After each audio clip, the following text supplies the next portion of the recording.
Okay. I waved. Is this the main screen? Yeah. Can we put our jackets down the same receipt? Sorry? Can we put our jackets down the receipt? Okay. Yeah. So I'm talking into the mic now so you can check it. 1 2 1 2. Testing 1 2 1 2.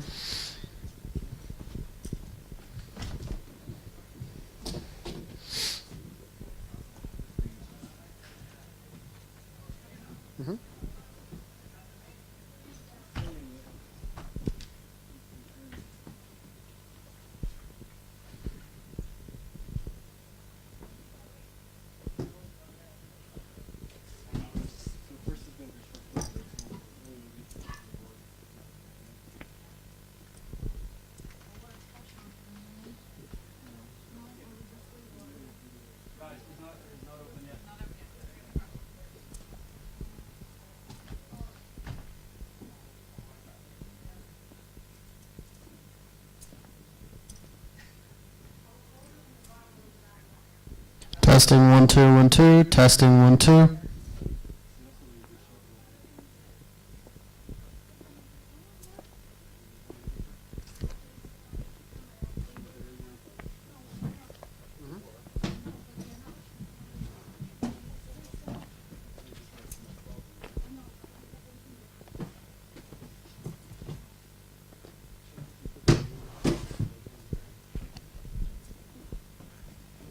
Sorry, did you say something? Into the mic, yeah? Yeah.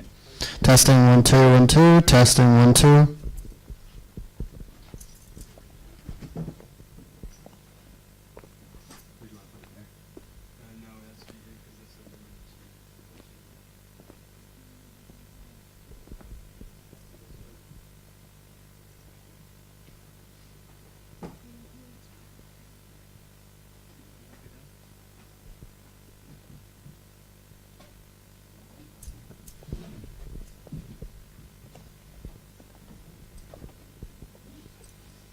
You want me to go again?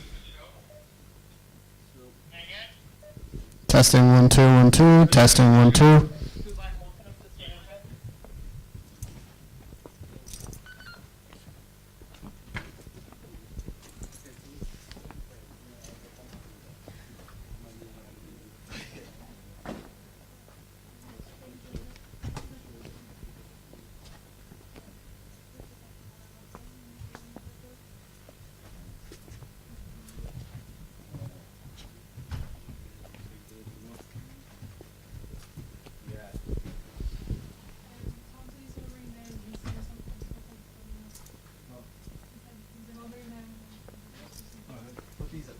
Testing 1 2 1 2. Testing 1 2.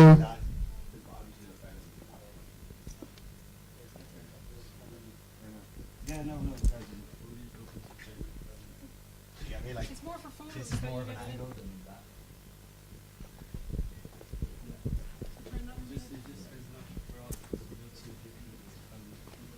Oh, yeah. Could you pull it out? That's true, actually, yeah.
Yes?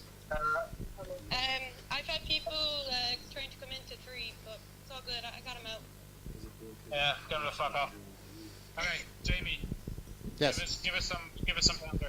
Okay. Testing 1 2 1 2. Testing 1 2. Testing 1 2 1 2. Testing 1 2.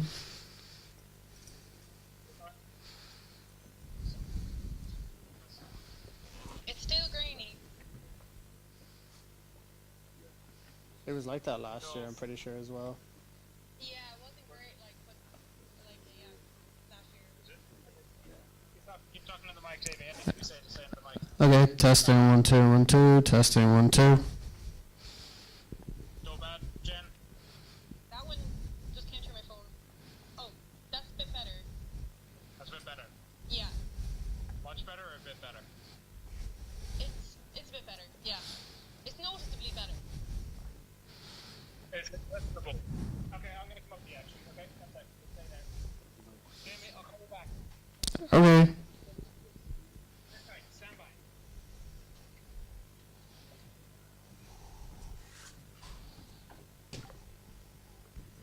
Jamie, Yes?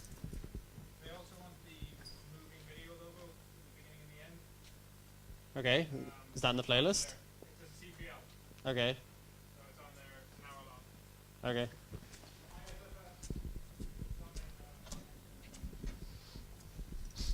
Thanks, Jamie. No problem. Is this too weird here?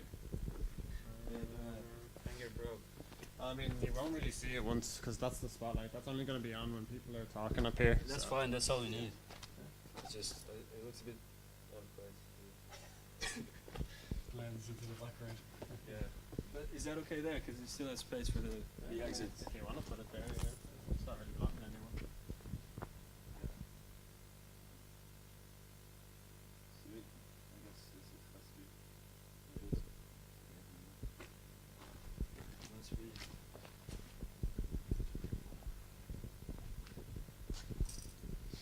I live there because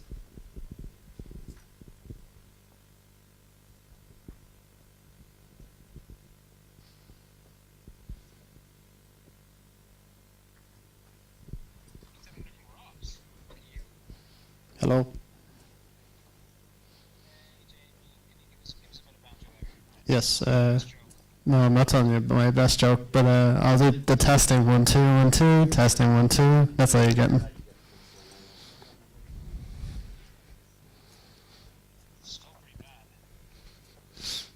I don't think we got it perfect last year. I think we just kind of found a happy medium where it didn't sound too crap. But like we never got it crisp.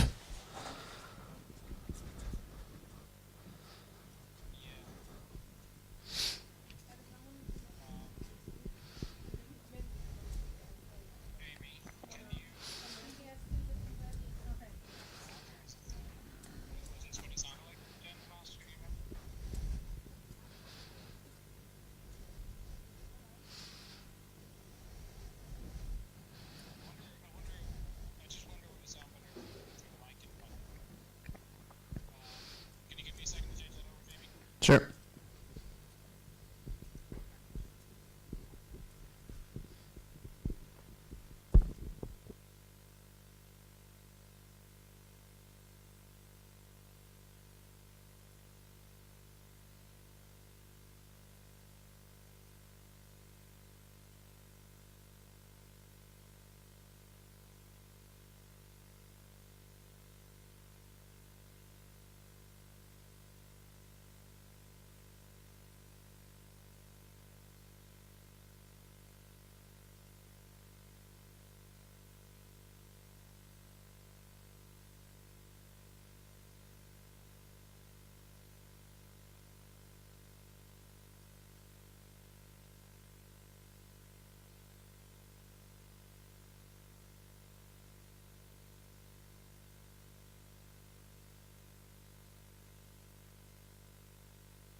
Hello? Okay, testing 1 2 1 2, testing 1 2. When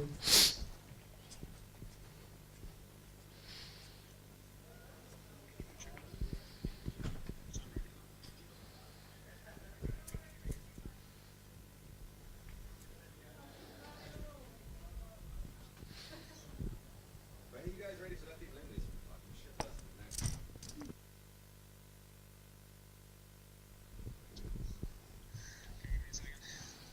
Okay, go ahead.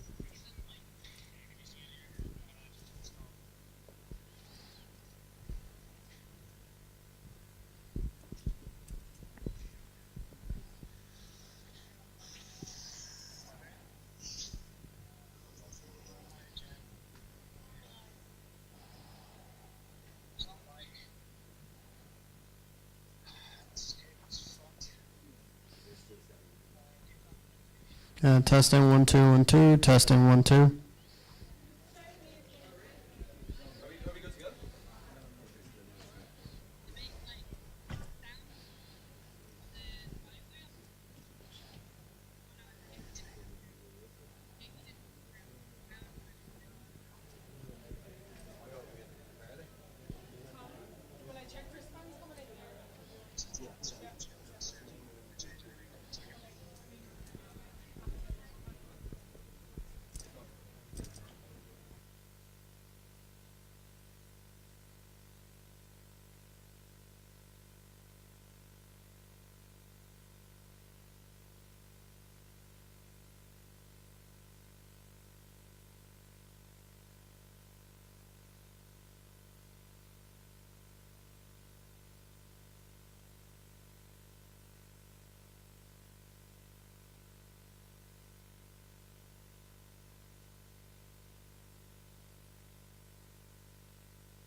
On, it's on, if you need to mute it.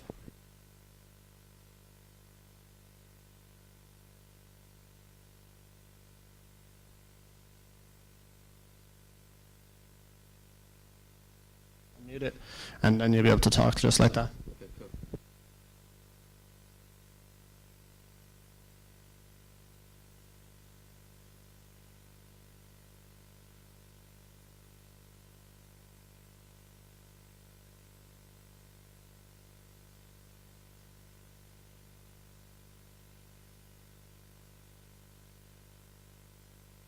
Hello?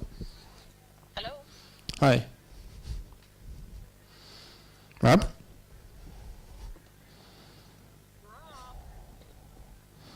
Rob, you there? You muted? I can see him like loading in on the dots. Oh, there he goes. Oh, hang on. He's calling me personally now. Hang on 1 sec. Hello? Oh, that's rude. So can I bring people in? If you want, I mean, I'm gonna have to stand here and keep testing the mic to see if they can hear it in screen 3. But if you want to let people in, you can. Yeah. It's up to yourself. I mean, they can sit down, they can get comfy and... Yeah. Okay, cool. Did you... Okay, there you are. Nice one, Joe. So I don't know what happened with one chip today. Yeah, that's okay. Hello? Rob? I was saying you could bring inside the Yeti. We'll put them on the Eddies.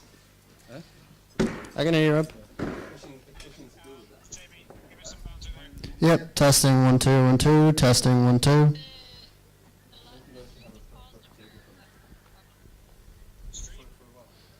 the award. Jamie has worked on my screen for about 10 minutes.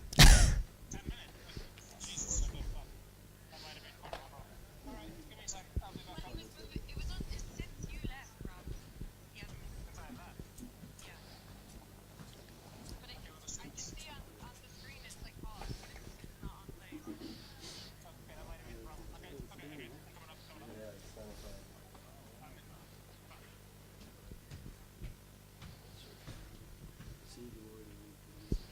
Yes. What's going on upstairs? Okay. Quite well. Maybe it's the... I'm gonna let them in. There's a big queue there now. Yeah, if you want to let them in, you can let them in. All good. Okay, so if a winner comes, yeah, we just need a photo with them. Is all gonna be in social? Yeah, she is, but we just need like a photo. Yeah. Okay, so then we go from there over there. Yeah. Or we put them over there. No, man. Okay. You want on that side. I think they won't be able to see them. Yeah, I mean, like, if people are gonna be like, there, like, so we just need to move over here. Like, we just need to move the winner over to there. Is that a problem? I don't know. I mean, like, it's fine. There's little things that kind of. Come here to pick up the prize anyways. Okay. No? Can you put this? We put these on the like that. Or is that a bit weird? I'll set them up here. I think we just, they don't need to be displayed. Yeah, no, it's fine. Yeah. I just need to set up. That's for. Hello, Rob. Can you hear me? What's the order? So I can. It's gonna be. Okay, so I'm talking to the mic now. Testing 1 2 1 2. Testing 1 2. Anything, sir? Jennifer's not. Oh, she's in the call now. Hello. Was there anything there, Jen? No, I haven't heard anything. So. Do you want to put it back to non-sync, maybe, Rob, and just deal with the way it was? Yeah. I'm gonna tell them to come in. Absolutely nothing coming through here. Because I still have to test some things up, Rob, so it'd be handy if we could get this sorted. Let's make sure this is okay then, okay? We'll just have to deal with it.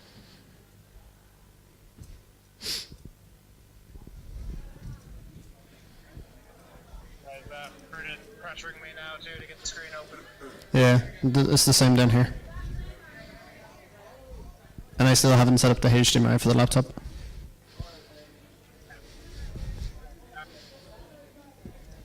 Back on screen on sync now. Okay. So, is it going through the stream now, is it?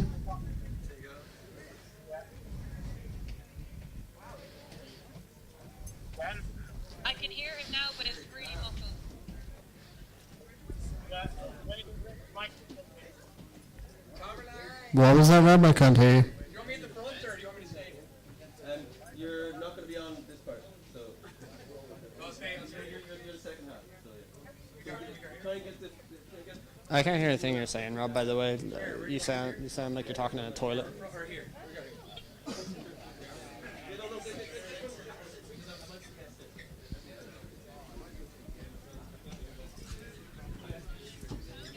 low. I'm trying to speak up here. She said the sound is really low, Rob.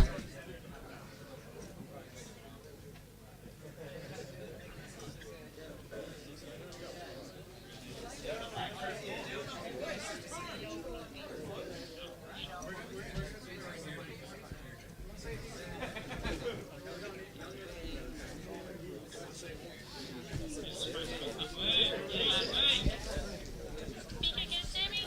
Testing 1 2 1 2. Testing 1 2.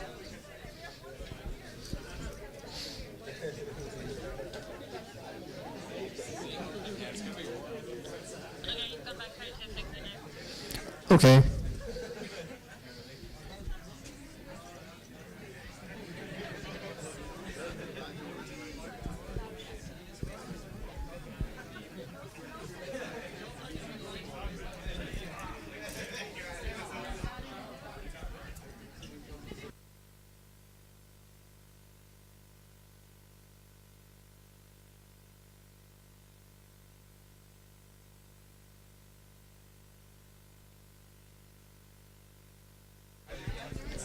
Okay, testing 1 2 1 2. Testing 1 2.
Are we good to go? I hope so. Yes, here we are again. Great. Oh my God.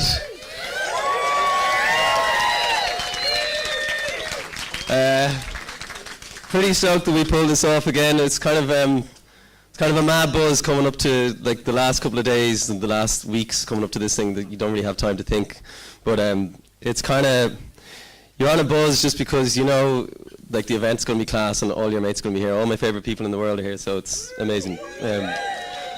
So flood or no flood, we're all here. And despite surfers being the most flaky people in the world, yeah, we pulled it off. I guess, so, like to me, like what it feels, surfing has a couple of different feelings. Riding a wave has a couple of different feelings. Like it's, there's a physical feeling, there's like the rush of moving through on a wave. But there's also like the visual feeling, like the aesthetic of it. So you come out of the sea and you've got all these images in your head, and that kind of drives the fantasy of getting these waves. Me and my brother grew up in Dublin, and you know, our ma would take us to Bundoran on day trips on a Sunday. She'd sacrifice her day, so give it up for the mas, yeah. On the mas. But yeah, like I was in school, and like, you know, I just have all these visions in my head and all these kind of things. It was always like very visual for me, the feeling of surfing. So it's really important, like the people who take photos and videos are extremely important to surfing. It's a very visual kind of sport. And you know, like, you know, everything these days kind of, like everyone's contribution kind of ends up on Instagram. So the idea of this festival was basically just to have like a dignified platform for all the work, like the photographers, the surfers, the filmmakers. And I think that's just it's really important to have that.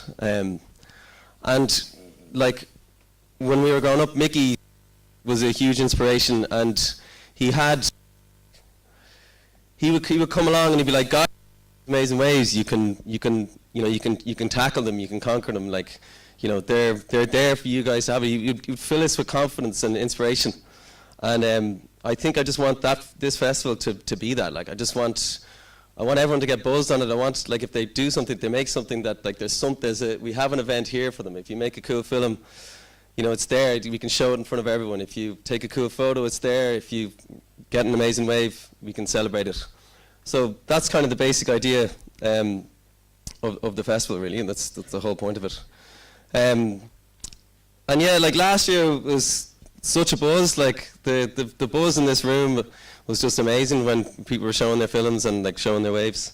But I think like this year, like I remember last year, it made a huge difference to the Groms, to the younger surfers. Like seeing Nathan Florence talk about their waves, you could see how excited it made them and how much buzz they were getting out of it. So this year we kind of, you know, made it a bigger deal for them. We got bigger prizes for them. We've got an extra category.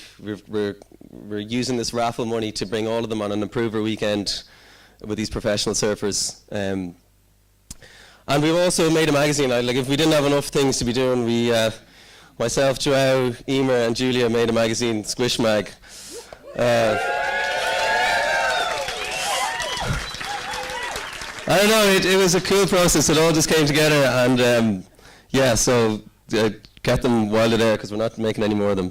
But we'll do once a year, but yeah, it was a class process, and just like, it's amazing working with this team. I just want to say, okay, I'm going to go into thanks. Like this festival just simply like could not have happened without a few people, so I'm going to thank a few people. First and foremost, I want to thank Joao and Emer.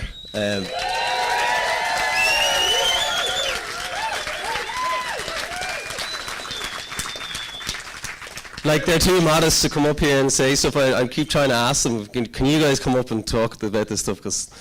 But they're just a huge inspiration. Like Joao's like a brother to me. You know, his creativity is just an inspiration, and without their, you know, design and creativity, the project wouldn't have the same impact. They just make it look so cool. All the branding, all the video work is just massive, and we're just, yeah, it's amazing having these guys. A big shout out to that. I want to thank Matt Smith. When I had the idea for this, it was like you ring a couple of people and like they're instantly like, yes, I'm all in to do whatever I can. And Matt was definitely one of those people, and he's been a huge mentor all through this festival. So big shout out to Matt Smith. Yeah. I want to thank my parents, my brother Fenton, my whole extended family. I want to thank Julia, who's here. Thanks, guys, for putting up with the stress levels. It's been crazy. I want to thank all of the staff in the cinema. I want to thank Ruta, Will, Rob, Jamie. There's just so many of the staff here have been so good to get this thing together. So big shout out to them.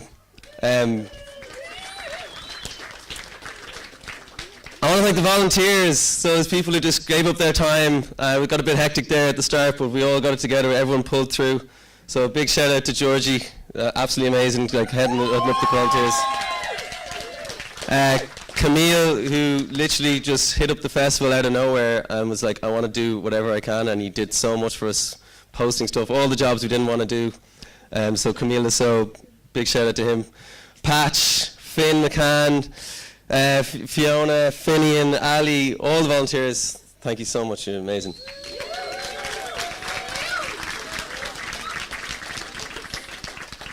I want to thank Oisin Jacob. So he's another person I rang, he's a friend of mine from Dublin, and he was just like, this is amazing, it's amazing, I'll do whatever it is, I'll do it. He's like, I'll make the awards. And these are these amazing awards that he's made. So I gave him this is a Liscana flagstone. He cut it into this shape. Look at that. Absolutely amazing with a copper base. So cool. Where is Oisin? I don't know where he is. But literally some of the waves you'll see were, on waves that break over this exact type of rock. So it's actually such a beautiful award. So big shout out to Oisin there.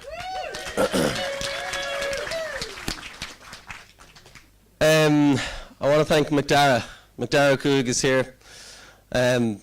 I don't know how I got your number from someone, but when me and Joao were looking for words in Irish for the photo competition, it was amazing getting in touch with McDara, and he gave us this word, which is the theme for the photo competition, which we'll see. We're going to have himself and Ray Foley, and we were supposed to have Iski today, but she had to pull out last minute, unfortunately. But we're going to have a really cool panel discussion with Ray and McDara, and that's going to be fascinating. All about connection of place and the importance of this language. So thank you, McDara. And Ray and Iski. I want to thank a special thanks to Ruth Mulhern in the arts office. Again, another person who's been so good. She's been mentoring me so much, and it's so important to have public funding for these things. The judges, I want to thank Mia Malarkey. I hope she's here. I haven't seen her yet. Jimbo Scared from Ennis Diamond. What a guy. Vicky Smith, Kane Kilcullen, who couldn't be here, and Nathan Florence and Luke Shadbolt. Massive shout out to them. I want to thank our surprise speakers, our hosts for the Wave of the Year, who I'm not going to thank them now, but you know who you are. You'll see who they're going to be in a short little while. David Casey for organising the after party, legend. Tig and Granty, they're going to do some bit of crack at the after party as well. Johnny Foley and Connell Hawk, they're going to be playing tunes. Cahill and Jimbo for driving. Patch for the framing consultants. Ferg and Noah, they're going to be doing chats next year, tomorrow and next year.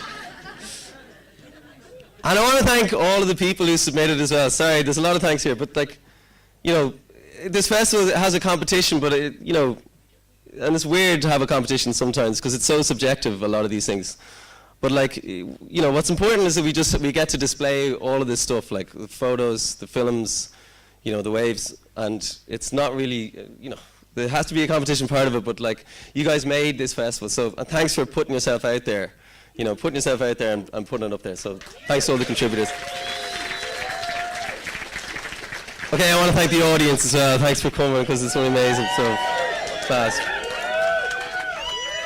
Finally, I have to officially thank the sponsors. So I really have to thank Finisterre. Literally, they came in last year. We hadn't, they didn't know who I was or whatever. They were just like, yeah, we'll give you the money, we'll give you these prizes. They came in straight away, so there has to be acknowledged like how much they supported this and how much they're supporting Irish surfing. A special thanks to Matt and Lawrence and Tom Kay and Finisterre. Yeti just amazing. They just came in, they matched Finisterre, they said they gave us all these cups for the raffle, all these Tundra coolers. They said they'll match all the raffle money which goes back into the Groms on the Prover weekend. So like it was amazing actually working with them. They were just, I was like, hey, do you need us to advertise Yeti? Do you want us to show that? Like, do you want us to do all these things on social media? They're like, no, we'll just give you them, They're really kind of supporting grassroots, so it's really cool. Okay, I want to thank Fair Seas for giving the prize money for the photo competition. They're doing amazing things. So there's a lot to consider about like what we need to do in terms of we're marine citizens and how we give back and how we protect the ocean. But there's a lot. Will be more on that later on. And finally, I want to thank Ruth and the Galway City Arts Office. So we have public funding here for this festival, and I think public funding is really important. Really recognises like how important it is to represent a community with public funding. So, okay.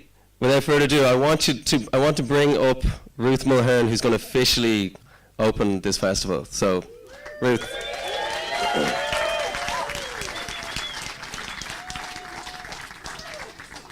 Well, Ruth. Does this work? Yeah, it's on. Do you have to press a button? No, just chat away. It's doing the same thing as it did last year. Okay, I forgot I had to do this, but I think it's really important to not just acknowledge the work of the team, but just the whole surf community in general. Galway's a festival city. This is what we do.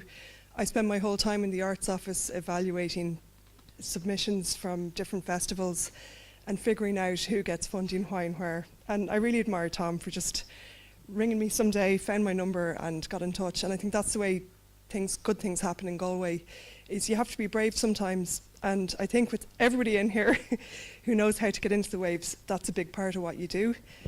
For all the Groms who are coming up as well, I think it's important to acknowledge the succession of the Surf Film Festival. And looking back to Shore Shots from, 15 years ago, 20 years ago. So at some stage, Tom is going to get bored of this and life changes.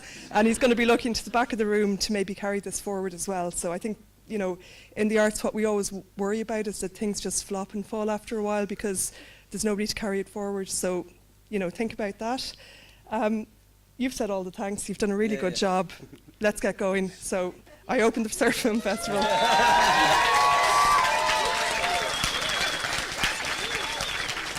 Nice, legend.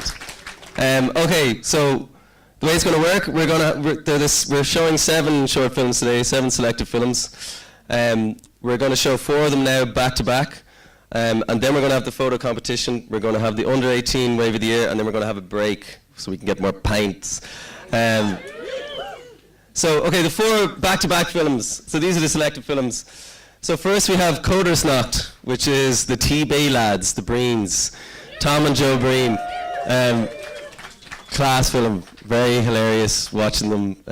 Yeah, you'll see, it opens, I was laughing my ass off watching this, so it's great to see these lads at it, yeah, and Kieran, fair play, it's a great film. Next we have Rhythms, which is one of the 2 films from Alice Ward at this festival. Amazing about Baptiste, the longboard shaper, and Ruby. Then after that we have The Snug by Sonny Gillespie. Yeah, I mean, pity he can't be here now. He's, I don't know if everyone knows Sonny, but like, he's a big bear from San Francisco, and he's just the nicest guy, and he's really called Ireland home. He actually had his bodyboard attacked by a bear when he was camping on this island that he got dropped to by an airplane. So he's got some mad stories. He's got a photo of his bodyboard like half eaten by a bear. Anyway, he's got a clip called The Snug, and he's got some amazing waves in it. And then finally we have, for the first 4, we have The Space Between by Ollie Hegarty and all the Dutch crew. So we've got this crew that I've never met before. It's great. Like last year we had the Kerry guys and like you know, I kind of half knew them, but they had all these amazing waves, and like you don't know what you're going to get, and it's like a really cool film, and just this little crew doing their thing and getting some mental waves. So, okay, without further ado, let's watch the 4 back-to-back clips. So thanks, guys.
As much.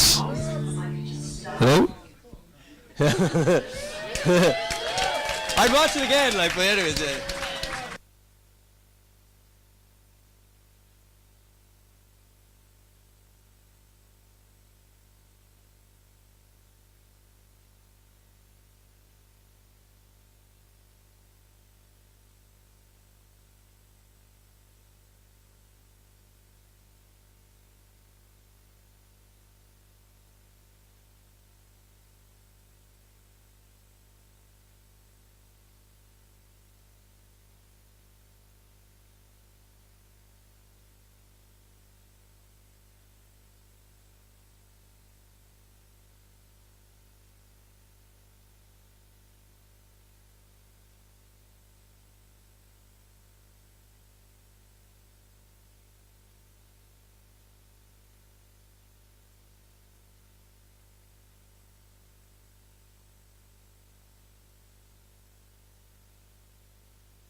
Yeah. It's a great mix. It's actually great because, like, what do we have? We have 2 boog films, 3 girl films, and female director films. Sorry, I mean, but like it's no. It's great. Like there's just such a great mix of films this year, and I'm like stoked to see it. So, great. I want to talk now about the photo competition. So now we'll move on to the photo competition. So each year we have a different word in Irish as the theme for the photo competition. Last year we had, as surfers we have all these words for waves that we use, and it's part of our obsession with looking at waves. We look at waves and we have all these different words we use for different types of waves, different parts of waves. And then it was amazing to find out that there's all these words in Irish for waves that are getting lost. So there was a word for backwash, there's a word for sea spray, there's all these words. So I think it's really important to understand that, like, you know, we're just a modern iteration of people that, you know, love the sea. And there was people that would have stared at waves and been enchanted by waves for thousands of years and had these words on these islands and in the west of Ireland. And it's just amazing to think that we can bring them back. Like, so starting to use these words again. So it's cool, like.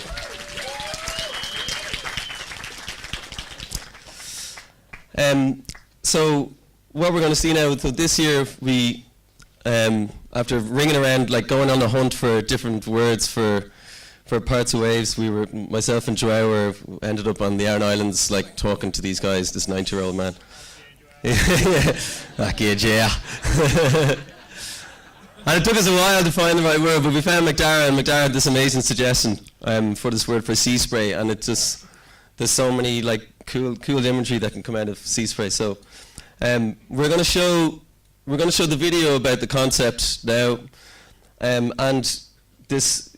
Then we have so Fair Seas Ireland supporting this. They're putting up the full prize money for the best photo. And so we're going to have a message from them after that. And then we're going to have a panel discussion. Now Eski was supposed to be here, but she couldn't make it, unfortunately. So it's going to be Ray Foley and McDara just having a chat about connection to place and how important that is for us as, you know, modern users of the sea. So we have Ray Foley. Everybody knows Ray, like he's a sound man from Cork, like. And Ray has an amazing ability to get people to really understand people and to really get people engaged and to really get people interested in any topic he's talking about. If Ray starts rambling about anything, everyone in the room is sitting down and listening, and he gets the best out of people. So it's amazing to have him as a chair for this panel. And McDara, again, is an equally fascinating guy. A huge wealth of knowledge of the sea and of the language. So it's going to be a really cool conversation that we're going to have.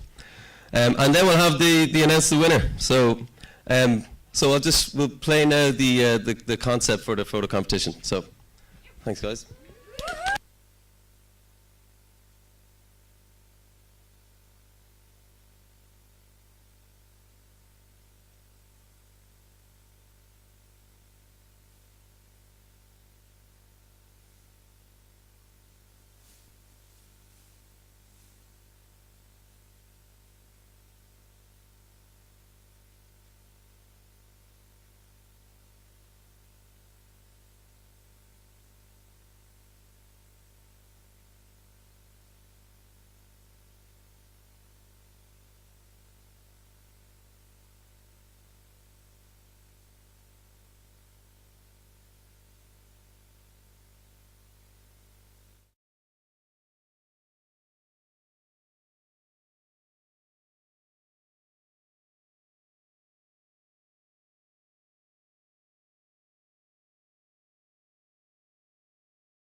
Come on, like, let's go. With there.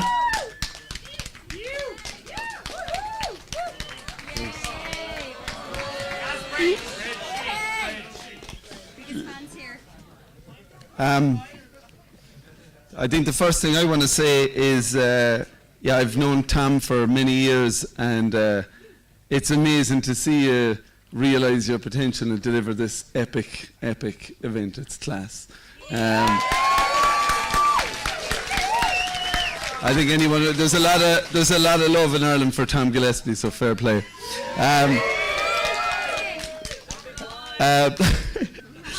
So much to chat about today. McDara's a fascinating guest to have, and we'll get into this, but ultimately it's about connection, our connection to the sea, connection to place, language, each other, the different users of the sea. McDara's got a fascinating story. We're going to come around to that, but I just wanted to speak about Easkey. Easkey couldn't make it today. She's not well, and she would have been another fantastic guest. She's someone who really epitomises that connection to the sea, and like McDara has taken a love for it to also understand it through an academic lens or prism. So I'll just represent her quickly with a poem she sent, and it's from the Song of Amergin. I might butcher the pronunciation, but I'll go for it. It's Ongui Emir Ton Trahan Fum Mara, and that translates to I am the wind on ocean, I am the swelling wave, I am the roar of sea. And it was the first, Easkey told me it was the first words ever recorded in Gaelic or by the Milesian people. So I think it speaks to all of our deep connection to the sea.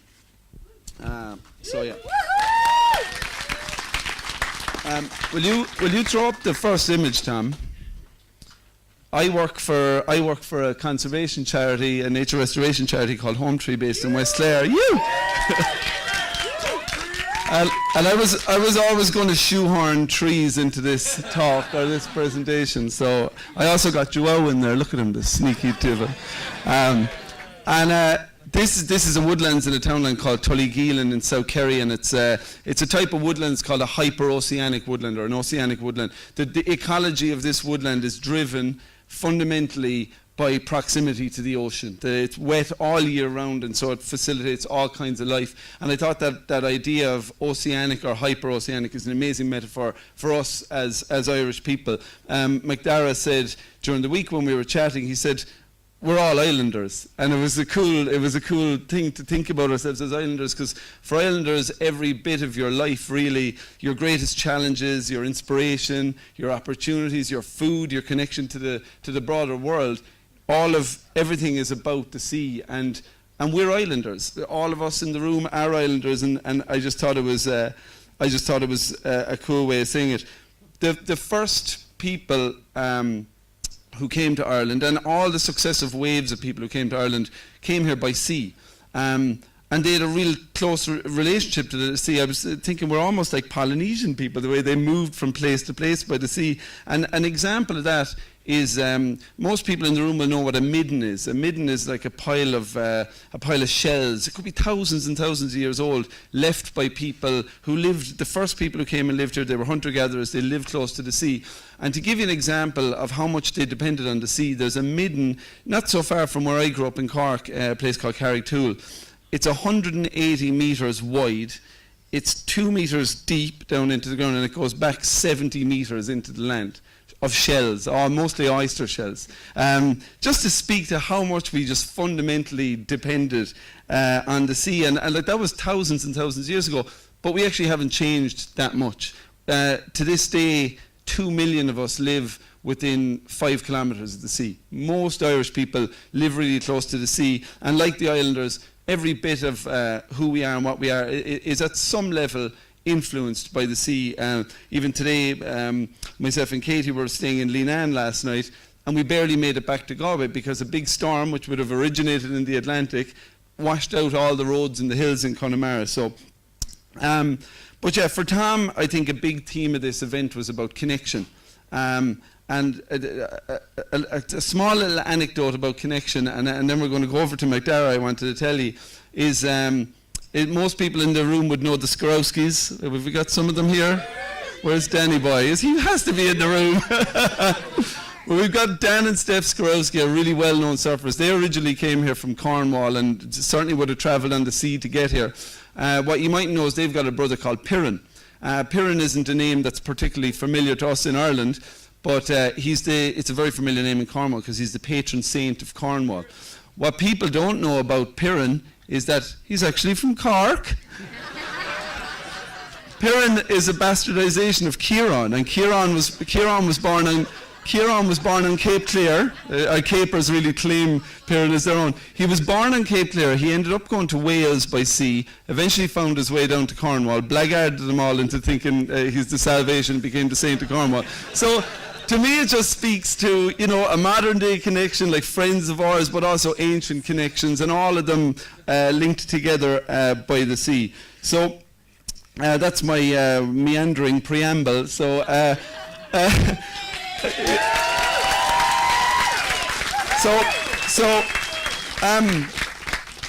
MacDara, maybe do you have your own mic? Does it MacDara have a mic? I don't want to. All right. Yeah.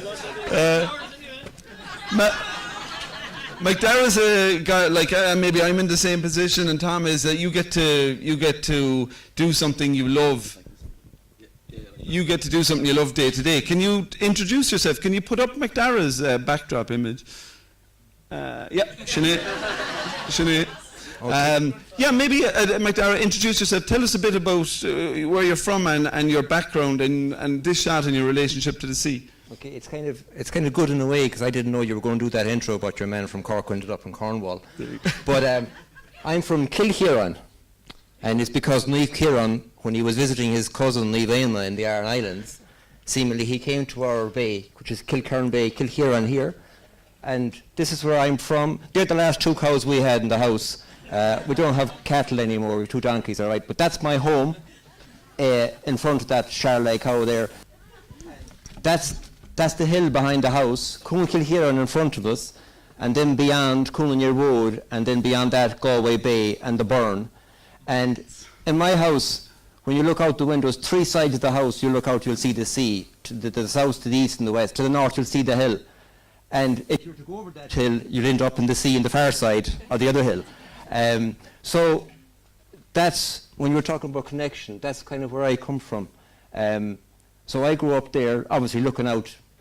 Even if you're looking at the TV, you have to look past the sea to look at the TV, you know, you're out the window. But I grew up especially with my uncle Colleen, who's 49 years my senior. He's 97 now, born 1927. And he was like a second dad to me. I was fishing with him in a curragh at home. Not in this bay now, but in a bay further west, maybe 5 miles west, near where the Shellfish Research Lab is in Carna, in that bay. And I spent my youth there with my Uncle Colleen fishing from when I was yay-high lobster fishing, commercial lobster fishing, and shrimp and all that. And always growing up, that was the connection. Like, I found a card at home. We went on a family holiday once to Scotland when I was 4 or 5 years old, and we went to see, Dad and Mom took us to see an aquarium. And there was a card from the aquarium, and the note in the back of the card, tell Uncle Colleen that MacDara saw the biggest lobster he's ever seen. When I was 4 or 5. So this is kind of where I come from. Where I come from, Irrisania, it's a peninsula between 2 bays, between Kilkieran Bay here to the south of us and Burtrapuy Bay to the north of us. And it's an area that's known for Galway hookers, for music, for dance, for the culture, for Gaeilge obviously as well. But what I've come to realise, especially of late, I suppose as I get older I reflect more, it's a real maritime culture where I come from. Even when you talk about people walking home from the pub, and if they're drunk, in English, for landlubbers, they'll say they're taking 2 sides of the ditch on the way home. At home, we say Vishag Taurnal, which is he was tacking, or she was tacking, which is what you do when you're sailing against the wind. Like so even for the drinking, we're going to totally steal that. Yeah, he was tacking his way home, or she was tacking her way home. Yeah, so this is the kind of culture we come from. And I'm lucky enough in my business, I work for the Marine Institute, which is a national state agency that's advises the government on everything relating to the sea, and I've been blessed where I could take the knowledge I had learned from home which to me is thousands of years of knowledge that's been filtered down from generation to generation through our language, which is a great thing because I was obviously, we had a chat during the week, and I've been even in the shower earlier on, I was reflecting on what we could be saying. You're talking about... Thinking about me in the shower. I was thinking of all, not you in particular now, Ray, but all Ray. About connection, and even standing in the shower, if you think about it, you're standing in the shower and the water is pouring down on your head, right? And you're maybe trying to get shampoo out of your eyes. But that water rose from the sea once. And will I tell you, we had a shower in the hotel this morning, and it was... Were you taking it?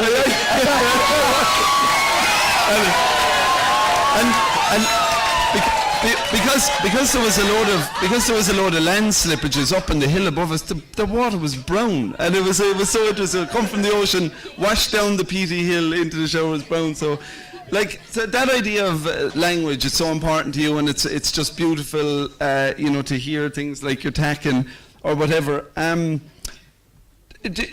Place names and language say a lot. Like, I suppose from my own work, I'd be familiar with place names related to trees, the ones that jump to mind, maybe Clonskeen in Dublin is Clúnsciucht, the meadow of the whitethorn, or Clonakilty, where Eva here is from, is Clochnaquilcha, the stone in the woods maybe, or something like that. Is there similar place names that speak to historical ecology or culture at sea? Oh, there is. They're very same as on land. And you'll see it in the map. Sometimes you'll see names of rocky outcrops, and because before the advent of GPS and radar and all that, even myself, when we were fishing, the only bit of technology we had in the Curragh when we were fishing was the outboard on the back, which was fairly advanced. Other than that, it's a set of oars and it's larch on oak, 19-foot boat.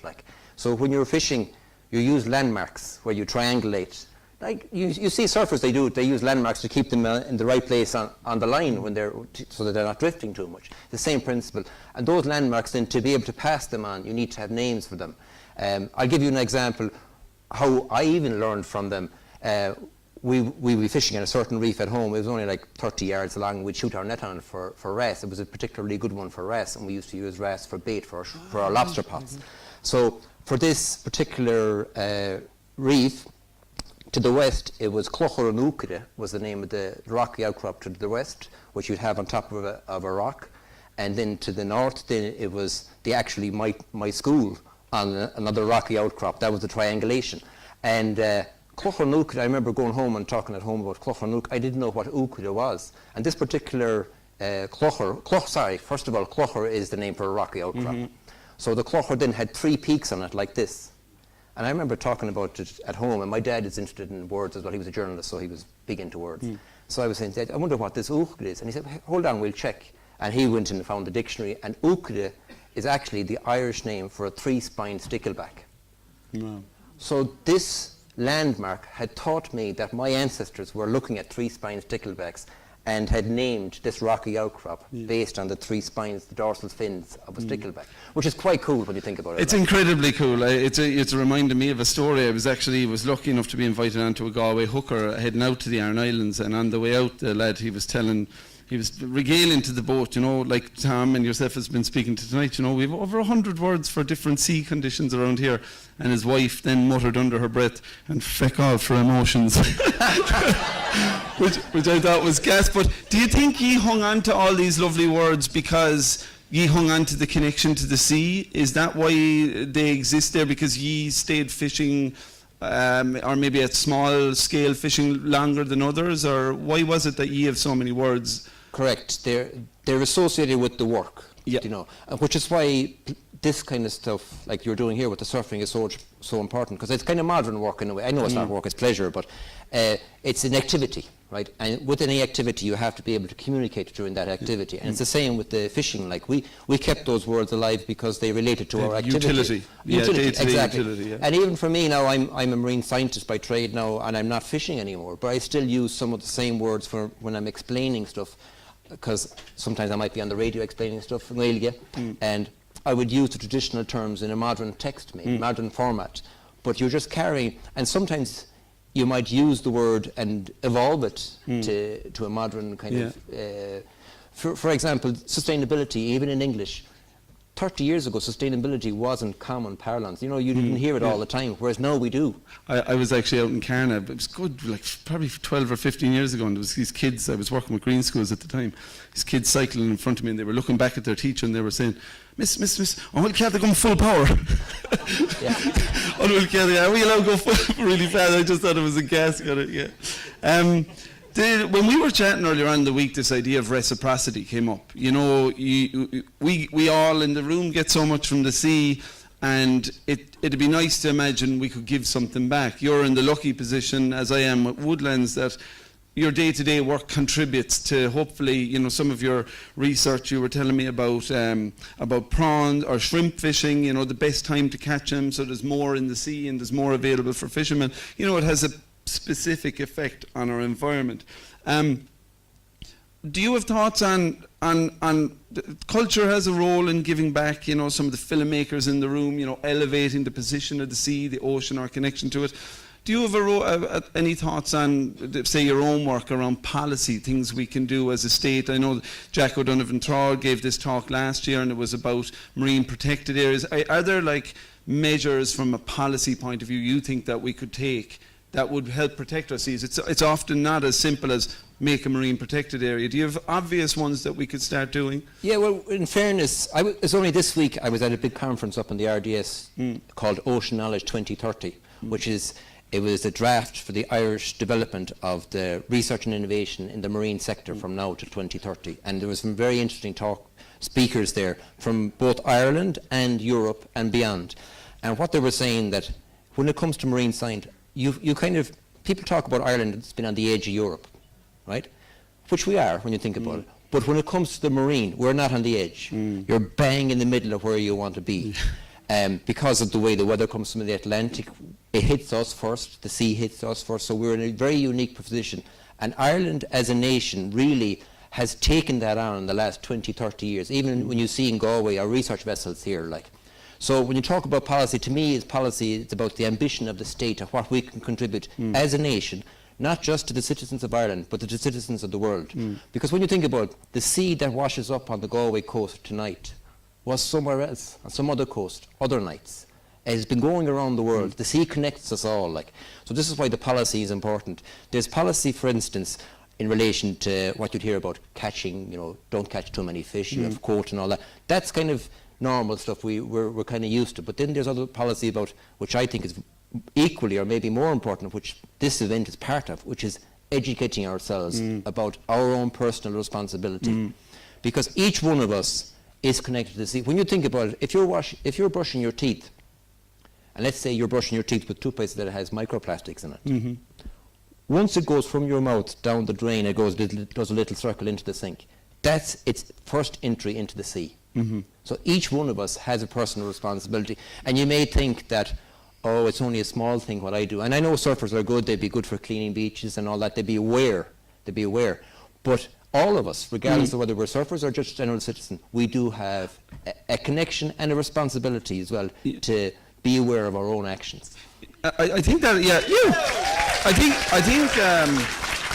I think that idea of awareness or attention is really interesting, but it doesn't always result in action. And I love the way you came from a high policy. I'm like, what's the big policy measure? And you said it's local, it's personal, it's individual. And I know you're not putting it all on individual choices, but one of the best things I've seen, incredible project down in the Maharees, it's the Maharees Conservation Project, and it was a group, it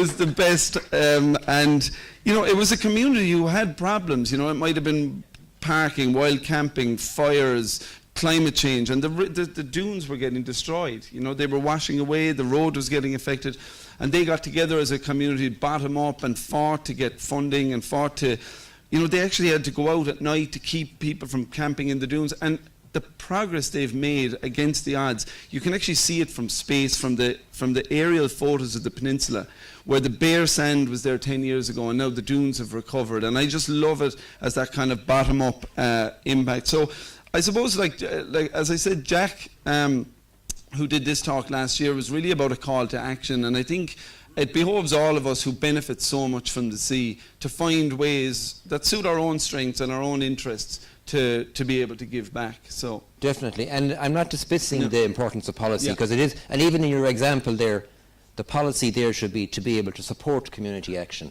and that the funding would be there as well. Like, there's no point, it's very hard to get to galvanise a community, but unless you have support from the state. And that project, I don't want to put it all on one person, but Martha Farrell, who runs that project, she's a superhuman, and she'd say herself that she really had to fight and fight and fight just to do the right thing for their area. So, look, I'd obviously chat to you all night, McDara. I suppose this was ultimately about, and I think you're doing the presentations for the photo competition, it was about photos, and I think no matter what you're interested in to see, fishing, surfing, whatever it might be, photos, we use photos to kind of memorialize amazing characters, amazing ships, amazing catches that were made over the years. My mind is in Bush's Bar in Baltimore, and you go in, it's just photos of all this culture all over the wall, and I'm sure there's bars like it all over the country. Interestingly, one of the best photos there is of a boat, and it's all coming full circle, called the Nave Kieran Ado, and you see it, and it's kind of going into a wave, and then the bow of the boat sinks right down, and you're thinking there's 3 photos, and you're thinking, Jesus, it's going to go under. And the last one of the series is it just rising up above the waves. It's an amazing photo. So yeah, I think photos for this event are what ties all of our love of the sea together. And I saw some amazing ones up in the bar. I'm really looking forward to seeing them. So yeah, with that, a huge bullabus for McDara. And yeah, looking forward to the roaching. My job's done. I give this to you, Tom. Thanks so much, McDara. Thank you. Cheers, Tom. Big round of applause for these guys. Big round of applause for these guys. Actually, one little thing I want to say, this mag, right, squish. If you get squished, something bad happens to you. Like my wetsuit's got a hole in it, my wetsuit's squished. Something, the waves were shit, I had to work, I got squished. This started from a fella in Australia whose one of his friends saw his girlfriend text him. It's like, oh, that's okay, squishy. And then they got, like, anytime he did something bad to someone, it was like, yo, I got squished. So, I don't know. And then, like, when we were making the mag, we was all last minute, and Joe was like, I don't know what to call it, we'll just call it squish. And I was like, actually, yeah, that's a kind of a good word. Like, 'cause it's just, Ireland's about, like, you've got to deal with shit waves, you've got to deal with getting squished all the time. And it's just weird, because it's just a weird word that's gone full circle, and it's the same with the words in Irish and these photos, that they're a weird connection back to different people in different places. Anyway, that's my thoughts. You want to know who won the best photo, so we're going to show the video. We've got some amazing photos, and it's fascinating, because it's so subjective, we have a top 3 thing, and we have the selection for various reasons. But everyone, I show my friends these photos, and they're like, "Whoa, they're all amazing." I was like, "Which one is your favorite?" And they're like, "Oh, that one." I was like, "What?" Everyone's got a really different opinion on their best photo. That's the cool thing about this competition. It's so subjective, and Luke, the judge, is an amazing guy. He has amazing photos. So it's not really about who wins or anything. But I mean, all the photos are amazing. So anyway, we're going to watch a video with Luke. He's going to do an amazing analysis on all the photos that were there and why he chose the winner. So yeah, let's see that.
McDara, Gary McCall, come to the stage, please.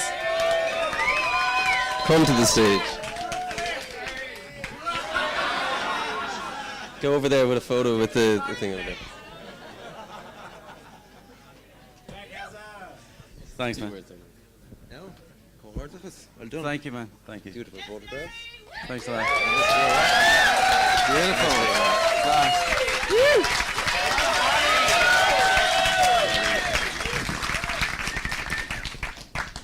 Can you tell us a bit about how you took the photo? Yeah, it was a long, windy night on the headland.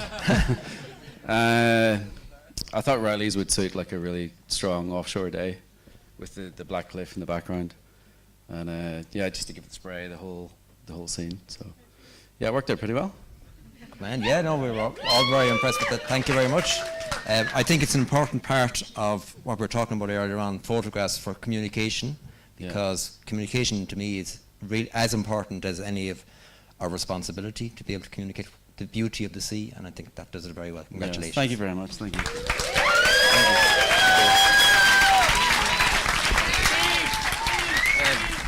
Also, Gary, you get one of these huge Oh wow, coolers. So amazing. you have to take that with you to the Roisin Dove, because we can't, for health and safety reasons, these can't be here, so you're going to have to bring that. And that goes for everyone who wins a prize. They have to bring their Thunder colours. Anyway, congratulations, Gary. Congratulations. Cheers, thank you, man. Cheers. And thanks to McDara and Ray, and what a cool competition, what amazing photos.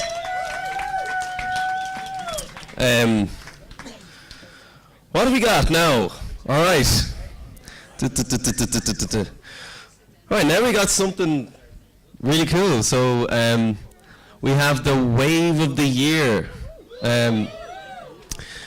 Like I said, this part of the competition is for the surfers. So we have the photography competition for the photographers, and we have the short film for the filmmakers. But the Wave of the Year is a really important award. I think it's like, it should be celebrated. If you get an amazing wave, you know, it's a real mad combination of things that happen. Like, and it could happen one year, it could happen the other year, but sometimes you're in the sea and everything aligns. Like the board you're on, the way you feel, the mental energy you have, the waves are hectic, everything comes together, and a wave comes at you, and it's an amazing feeling, and all your mates are in the channel and everyone's screaming, and someone gets it on film. I think the Wave of the Year is an amazing, it is a really special moment, and I think rather than people just posting on Instagram, I think it's way more important to have a kind of a really nice competition for it. We have Nathan Florence as the judge. He's Surfer of the Year and all these things, but he's like, to be that good, you have to be a complete nerd. And he's kind of a nerd and a dork, do you know what I mean? Like an American, and he's an amazing surfer, but he's just he analyzes things so much. And it's amazing, you know, like he's been here and he's gotten all these waves, but the way he breaks down waves is exactly what surfers do. They just talk shit, they look at waves and they go, oh yeah, this is amazing because of this, blah, blah, blah. And he's great for that. And that's another thing the great thing about having one judge in a competition. Like with Luke, we get this analysis, we get this appreciation for the photo, you know, like the way he broke it down, you know, and the same last year with Ray Collins, the way they break it down really makes you appreciate the photo. When you have multiple judges, that gets a little bit lost. So we have Nathan, and we're gonna have his analysis on all these waves. Okay, what we're gonna do is we're gonna do the under 18 Wave of the Years now, right? And then we're gonna have a break, and then later on we're gonna do the Wave of the Years for the rest. So we're going to have the under 18 Wave of the Years. Firstly, we're going to do, and you know, I think it was really cool last year when, you know, just that how stoked the Groms were on having Nathan talking about their waves and how much it made them. Like the comparison of submissions last year to this year, like the standard is just rising so much, and it's really cool to see, and I'm really stoked that we've got this competition for the Groms, and like, yeah, I really just want this Wave of the Year thing to be there for them to encourage young girls and young boys to just push themselves and to be stoked on the waves that we have here. Yeah, so let's hear it for the Groms.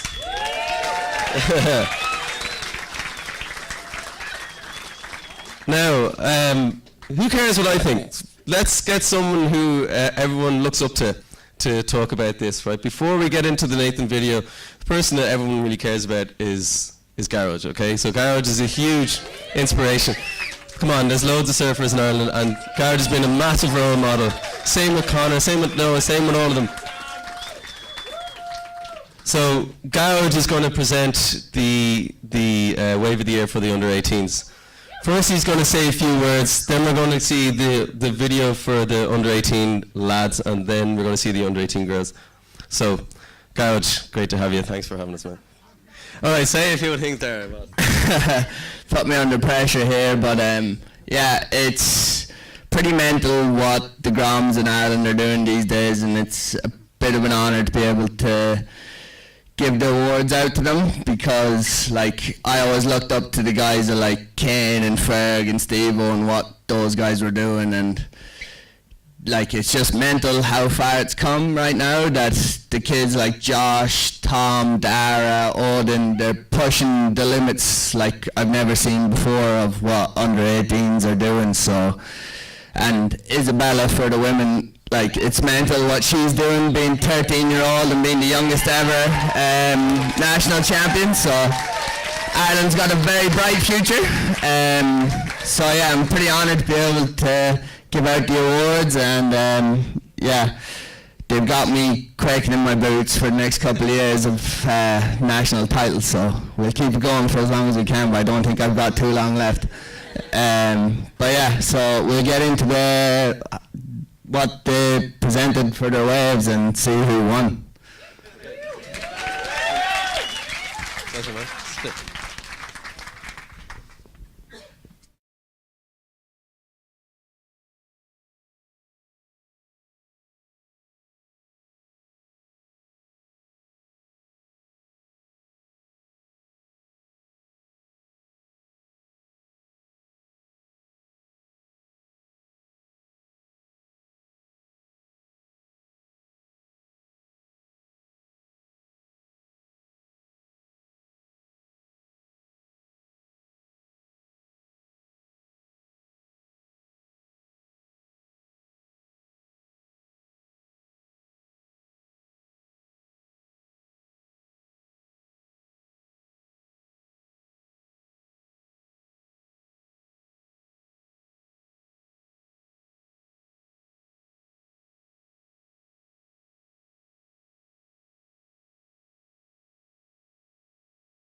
Can we get Dara down? I guess he's learning from his big brother Ryan over here, who was the king last year. At least Ryan won for the best wipeout last year, so Dara's winning for actually making a wave. But that was crazy, and how much Dara's pushing the limits in big waves like Mullaghmore is crazy to see under 18s doing this. So I'm super stoked to see these guys pushing it, and great to be a part of it and watch them on. So yeah, stoked to present this award to Dara. Well done.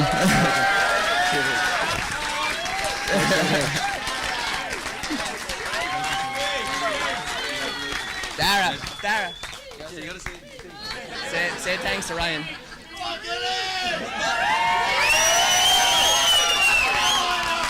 I want to say I'm shocked to win. Honestly, that was some crazy competition. Like Odin and Josh, they're two deep Riley's barrels. I was kind of scared by that competition. It was nuts. But yeah, I have a lot of thanks to say, obviously, to Film Festival and Tom for running this. I'm stoked to be a part of it, and Ryan for dragging me out there, throwing me into a few waves. It was the Mully crew, stoked to be a part of it. You know, everyone, it makes me feel comfortable out there. Connor, Noah, Garrod, Ryan, it's mental to see them getting bombs, and obviously Fionn for getting that shot. It was crazy, and Chris for being on safety, you know, making sure I don't die out there.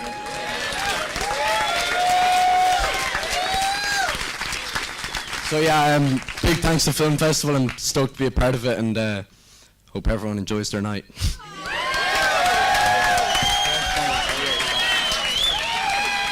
Thank you.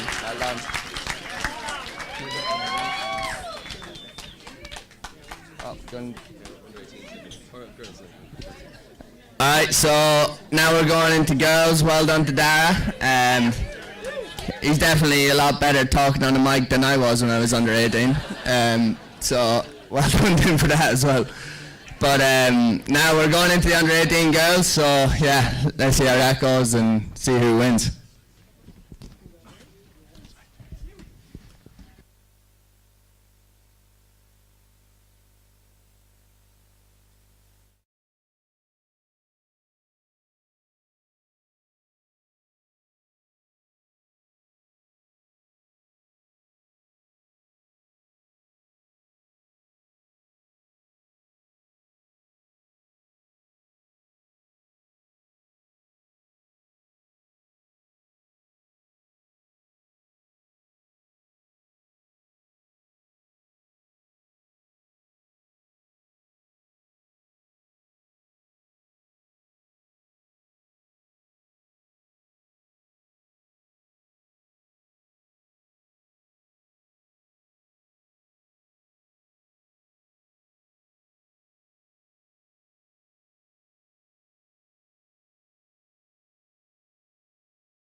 So, I'm not sure if Sadie's here. Is she here? Sadie, sorry, I copied Nathan, sorry.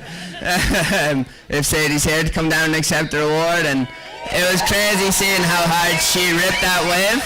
And to Isabella and Hazel, like Isabella ripped and Hazel got that crazy one at Riley's, which is pretty crazy to be doing at under 18 girls age. So, but yeah, Sadie took the win here and ripped that wave apart. So the future's bright for the women's surfing in Ireland. They've had a lot to look up to with girls like Iski and Nicole in the past. So yeah, looking forward to what they get up to in the next couple of years. Well done.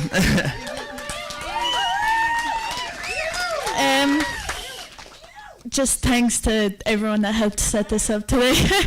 And a massive thanks to my dad who's sitting up there. Super grateful for not just this video that he filmed, but all the days he sits out in the cold. So yeah, thanks.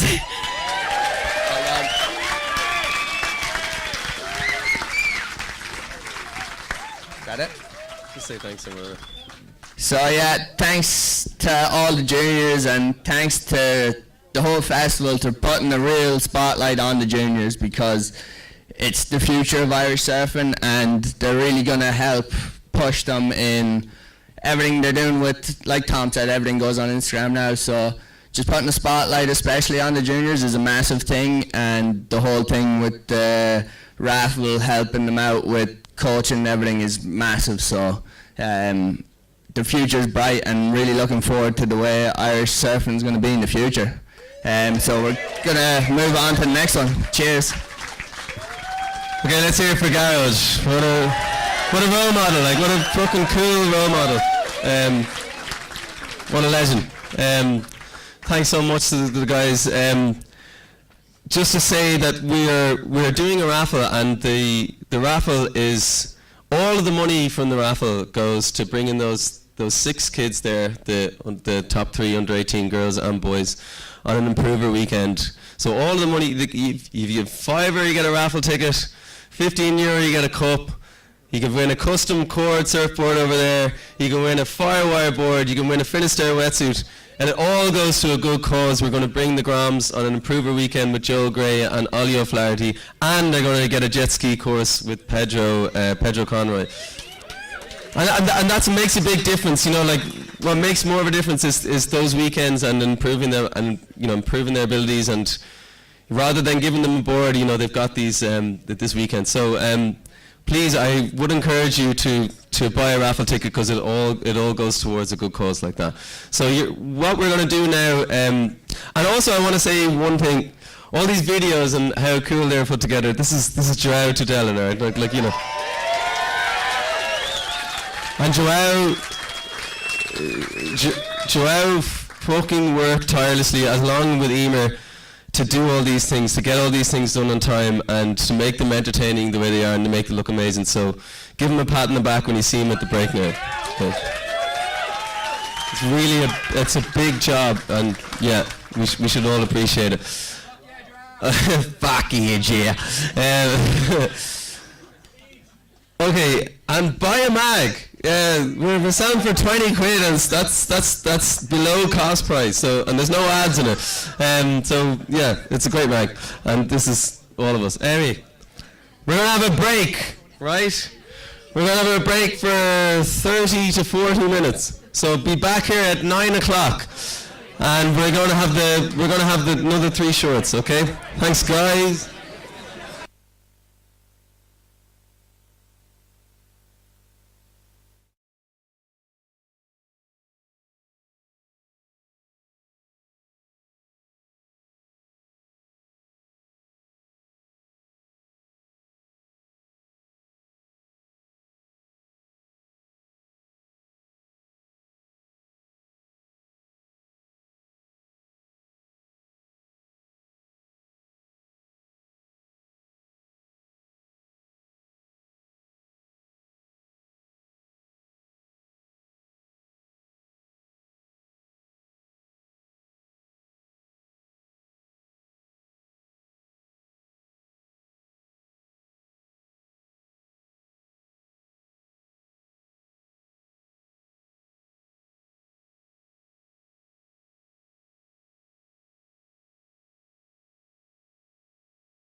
Okay, we're going to start now again now. So, everyone get in your bleeding seats.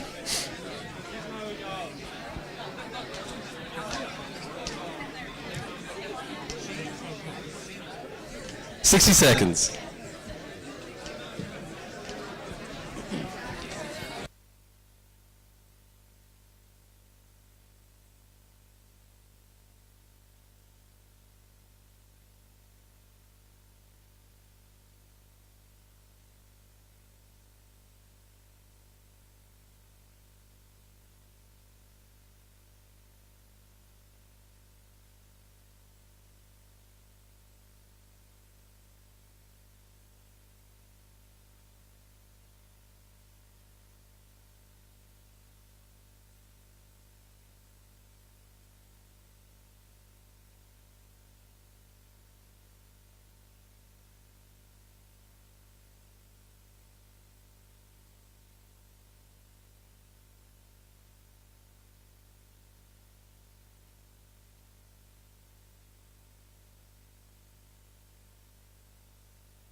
Okay, everyone in their seats.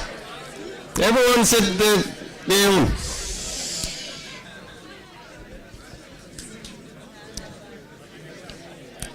Come on now. Malloy, sit down there, will you? Okay, we're gonna start now.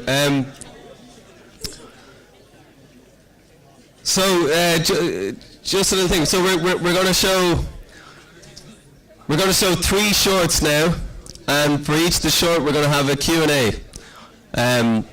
Q&A is going to be hosted by my brother, the Finternet Collection. Fair play to him. And Ruth Mulhern from the Arts Office. 2 huge legends, which will grill the filmmakers. Yeah. Okay. So we have 3 films. We have Nias Mo from Emily Ryan. And I was so delighted when I heard Emily was submitting a clip this year. What a legend. That is such a cool clip. And fair play to her. I don't know where she is. She's a ball of energy. She's the best. What a legend. That's going to be our first clip. And Finternet and Ruth are going to interview her afterwards. After that, we're going to have Salt by Alice Ward, which is an incredibly moving film. It's so beautiful, and Alice has just come from strength to strength. She's one amazing filmmaker, and she's going to get grilled too by the guys. So very much looking forward to that. And then in alphabetically last place, we have the Animal! The Jan Berlinus! Where the hell is he? Better have to. Jan Bert, the French Chambert. What can you say about Jan? Everyone knows Jan. He's got a way with words.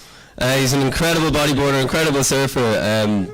Some crack. And him and Matthew Glemrick, who made this film, it was a couple of drunken times, and I was like, Matthew, Jan is one of my closest mates. You fucking better do this clip for him, because he has an unbelievable collection of waves. So, an amazing collection of 3 clips we're going to have now. So, we'll start with Nias Mo by Emily Ryan. So, give it up.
Okay, can we bring my brother, Fenton, who he's my brother. I love him to bits. Look at him. He knows all of you guys.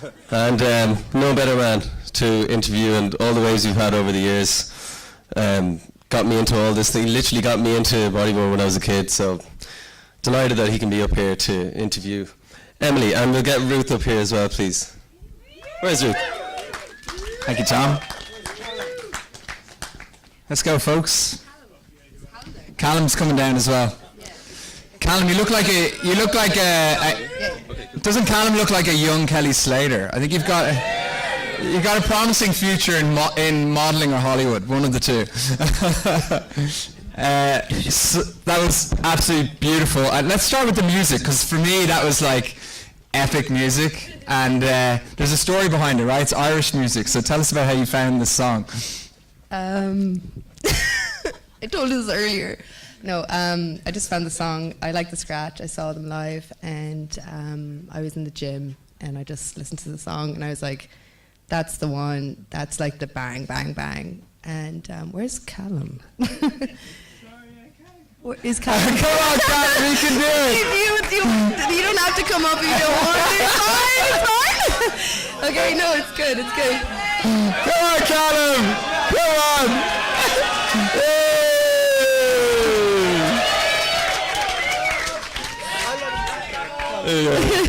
You don't have to if you don't want to. The amount of things I force this man to do. How are you? Yeah, man, how are you? Thanks for joining us. We won't go hard on you, don't worry. Yeah. No, the song, I was really happy to keep it Irish with the music, for sure. Yeah. It's by the Pogues, by the way, just for the oldies in the house. Yeah. There we go. Yeah, it's original by the Pogues. Love it. And so you had a few ideas for a film, right? So how did this one come together?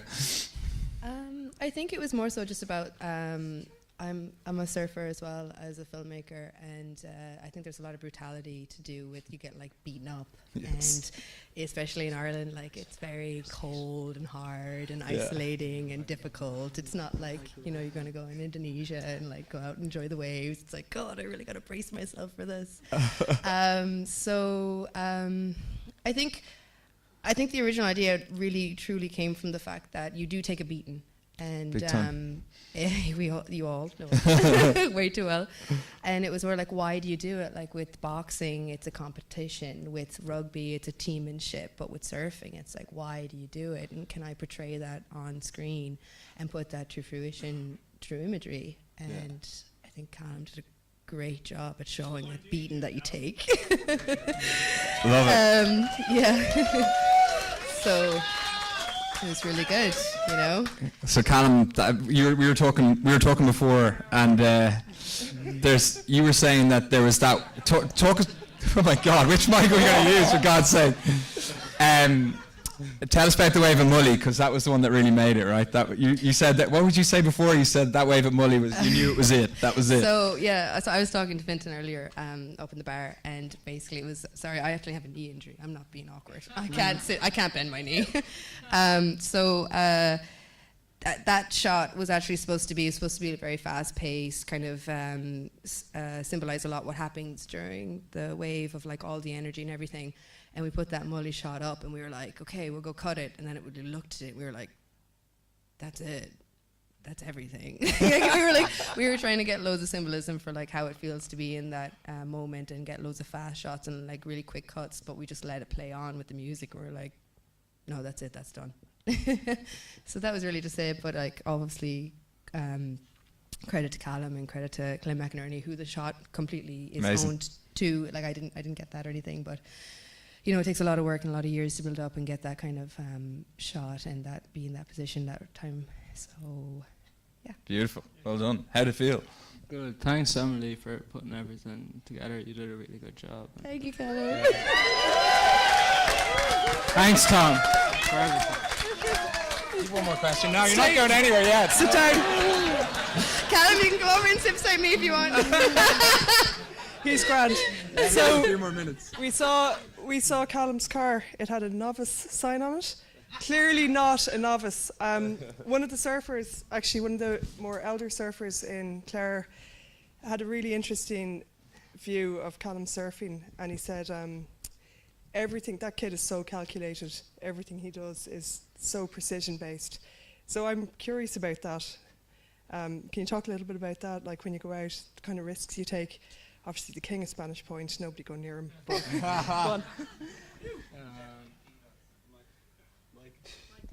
I'm not sure, like, whenever, if you see a wave come towards you, I figure you just have to go. If Duck. it feels like, no, you just have to paddle for it. If it feels like you're in, and Tom knows well, if anything comes, he goes, like, I have a lot of respect for you, Tom, and everything you put together. Thank you, it's so cool.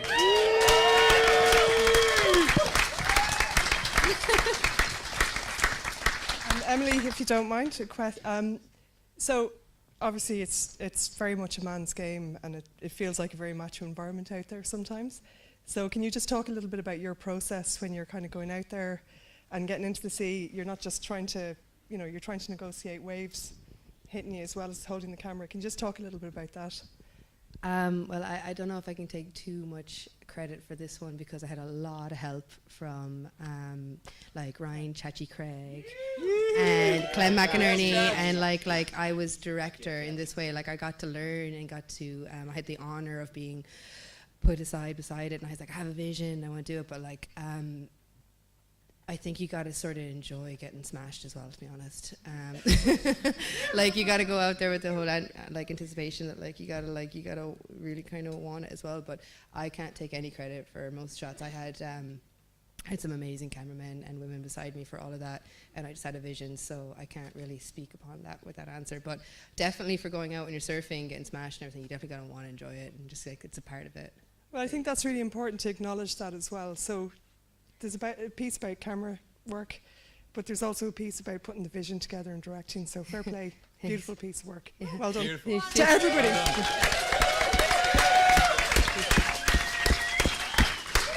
Can I say something? Please. Okay. Sorry. Shocker. But I think I want to just touch on the fact that like we all live in like the west of Ireland and everything, and the fact that like it's such a densely filled. Like there's so many creatives in this industry, and it's definitely easier to make it in a city or anything, but this film definitely wouldn't have been made if it wasn't for the fact, like the extreme generosity, but mostly the encouragement of most creatives around that area who are in the same field as me. And I really wouldn't have done anything with it if it wasn't for the fact of like, you got to make something, I'll help you. They all had their own projects going on. So I just like to say a huge thank you to like Barry Fahy, Clem McInerney, Joao Tudela, Ryan Chachi, Craig, Cornelia, and Olga Dragon and everything. Like it wouldn't have happened if I didn't have their help. So yes.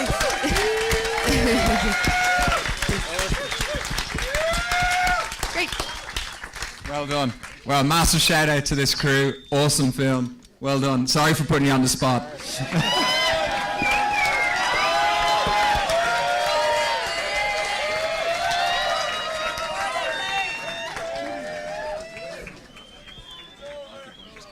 Yeah, cool. You just have to press the button at the bottom to turn it on. So it's muted now. Okay, guys, now we're going to have Salt by Alice Ward. So.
Come on down, Alice.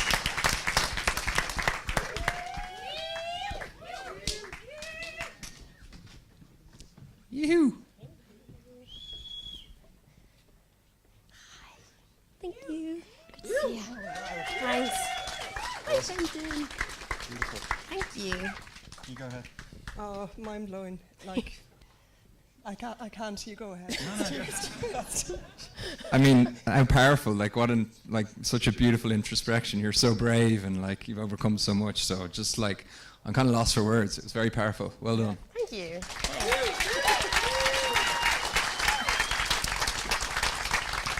So, you decided to turn the camera on yourself. It's an introspection in many ways. Like, what made you start thinking about doing something for yourself like this and putting yourself out there ultimately? Yeah, it kind of came around based off a conversation I had 2 years ago with the director of the London Surf Film Festival, Demi. And if anyone knows Demi, she's a great chat. So we were talking for ages and we got onto ocean and health. And I was like, oh, I have cystic fibrosis and I get lots of health benefits from the sea. And she was like, you should make a film about that. And I was like, absolutely fucking not. That sounds like my worst nightmare. No way. And that was 2 years ago. And then Finisterre and London Surf Film Festival do a film fund every year. So Demi messaged me back in April and she's kind of like, Alice, remember that conversation we had 2 years ago? Will you write a pitch? And initially I was kind of like, no. But I went on holidays for a few weeks and I was like, maybe I could do it. And did it. It was the quickest pitch I've ever written and didn't think much of it. Submitted it. And then it fucking won, and I was like, oh no! I was like, I haven't planned this far ahead. So that's how it came about. Wow, beautiful. It's absolutely stunning, Alice. Like, it was a real pleasure to talk to you here last year with Julian. I obviously watched it because I was looking at the London Surf Film Festival piece as well. And apart from talking about some of the technical aspects of the film, we've got a really nice insight into your background there. It's nice to hear the North Side being represented and given out about the Belvo boys. You know. But my dad's 2 minutes of fame. He couldn't help himself. As a Belvedere boy himself, he had to slate them. Great speedos, by the way, as well. Grew up nearby. So, Alice, can you just tell us a little bit about how you got into making film and how your journey brought you to here? And then I wanted to ask you a little bit about the style of the film afterwards. Well, I started filming and editing little videos when I was 13 or 14 probably, and around the same time started surfing. So I think it's just been a gradual process since then, really.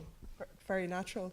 What I loved about your film was like that mixed media element, so like there's different style and technique in it, cyanotype images and so on. So can you talk a little bit about that process, like getting technical with the nerdy filmmaking aspects of it? Yeah, well, I liked the idea of that process because it's one of the oldest photography printing processes. So it kind of brought that element of my craft into it. And the cyanotype chemicals are iron salts. So it was salt, and it just had a nice full circle moment. But when I wrote the pitch, I had only done it 2 or 3 times, so I actually had to learn how to do it the first half of making the film. And yeah, there are hundreds and hundreds of prints that are scanned back onto the computer, so it was a big undertaking. I basically spent all my summer in a closet with no windows doing it. But the weather was so bad this summer, it's fine. It worked. Yeah. Hell yes. Well, isn't it amazing to have 2 female finalists? Like, awesome.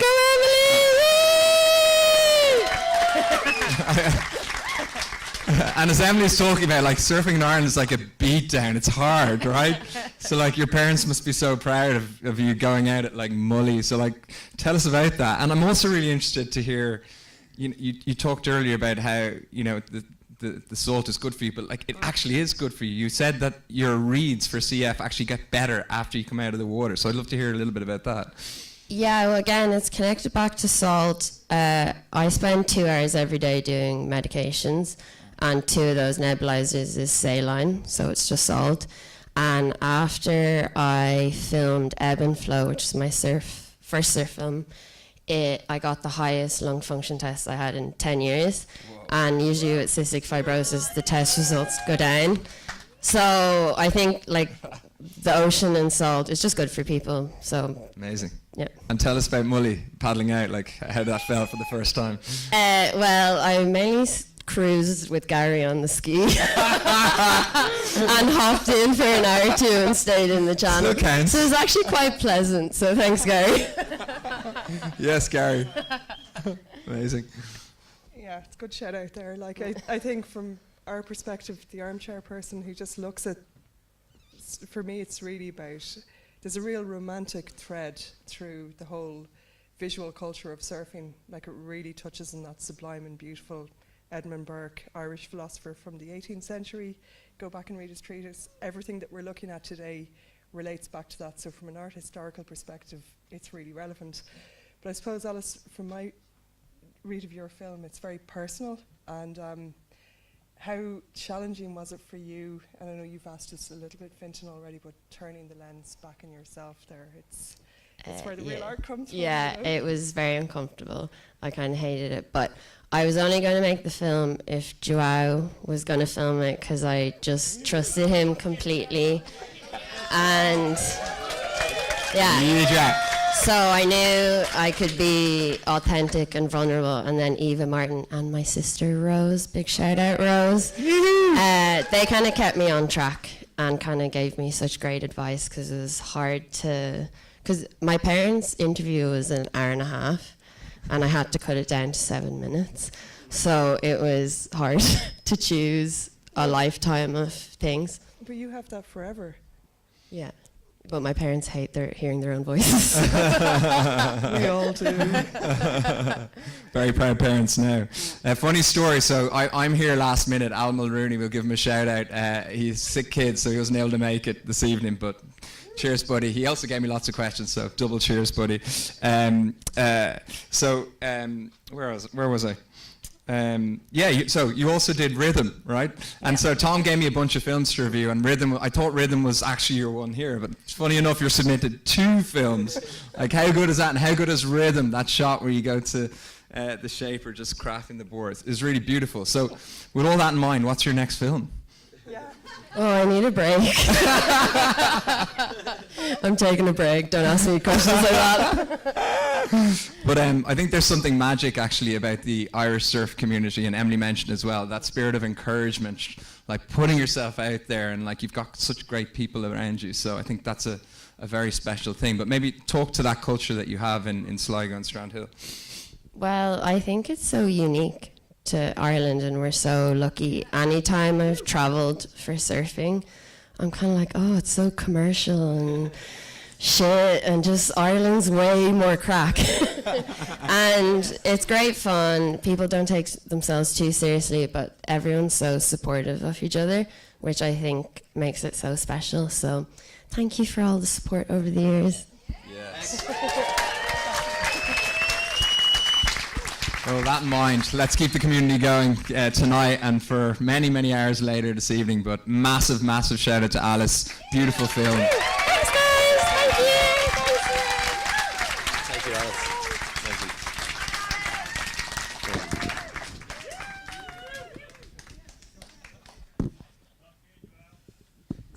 What an amazing interview! That was really amazing. Yeah. I'm kind of lost for words too. So thanks Fintan, thanks Ruth, thanks Alice. That was amazing. The next film we have, the last film we're going to show before Wave of the Year, is The Animal. We're going to watch Jan's clip. Jan's going to tell us in this clip about how he came across Ireland. It's pretty gas. And after that, we will talk a little bit about the judges, and then we'll move on to Wave of the Year. So let's watch Yanimal by Matthew Glemrick featuring Jan Messelan.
There you go. Okay, where do those? I don't know. I'll give them to you, man. There's some more. Come on, Jan, let's go. Matthew. There. Matthew, over's up. Allez, les bleus. Union, share that one. Yes, mate. Hello. Thank God you showed me the iPod. So yeah, some of you would have spotted that. That was 25 years ago. God, on an iPod. The Groms probably don't even know what an iPod is. But yeah, we used to go on holidays in Oscar every summer. We'd sleep on the beach, and like this little French dude, little legend, just came up and started chatting to us, and was so welcoming actually at the time. And it's hard to believe, fast forward to today, he's gone the whole way from Biarritz to Bundoran, and is bringing up his beautiful family there. So man, I'm so stoked to be on stage with you, dude. Epic film, well done. So, thanks. So tell us a bit about the Boogan community. Shout out to the Boogan community. Like in some places, like the Boog community gets a lot of shit, and like we can take it. But there's something special about the scene here in Ireland. So maybe talk about that coming from the outside in. So basically, I came the first years in Ireland during the Quick Pro France because I wanted to escape the crowd, just to vibe all the people fighting in the water. And I just arrived in Ireland, and it was just unbelievable. The quality of the waves, the people, how sound they were. And I just kept coming back. And the first year, they didn't even discover Riley's. And then the next year, I knew Riley's was there, but I couldn't get it. So I had to come back another year. And then the bodyboarders and the local boys, they're just my best friend now, and I never got such a good connection with people even back home. So fair play to you. I just want to give a shout out to the lads here. I think there was way too many thirst traps in that whole film. Ladies, do you know what I'm talking about? So, in terms, c'est extraordinaire. Magnifique. In terms of what you've talked a little bit about the waves in Ireland. How many beatdowns have you gotten in the waves in Ireland? So, basically, you need a few beatdowns to be able to catch a good wave. So, I'm not complaining about the beatdowns. They're part of the surfing, and you just relax and embrace impact, and once it's gone, you're ready for the next one. I kind of feel like bodyboarders are different type of personality. I know one who's dealing with a lot of stuff through bodyboarding and enjoying it very much. So it seems like pain is part of the journey, yeah? So bodyboarding, we have, like it's tough to be a bodyboarder some days. Like I remember back in Biarritz surfing Grande Plage and having people telling me bodyboarding was the AIDS of surfing. So when you hear this kind of speech, you want to find yourself a good bodyboarding wave far away from these guys. So Bundoran's that place, yeah?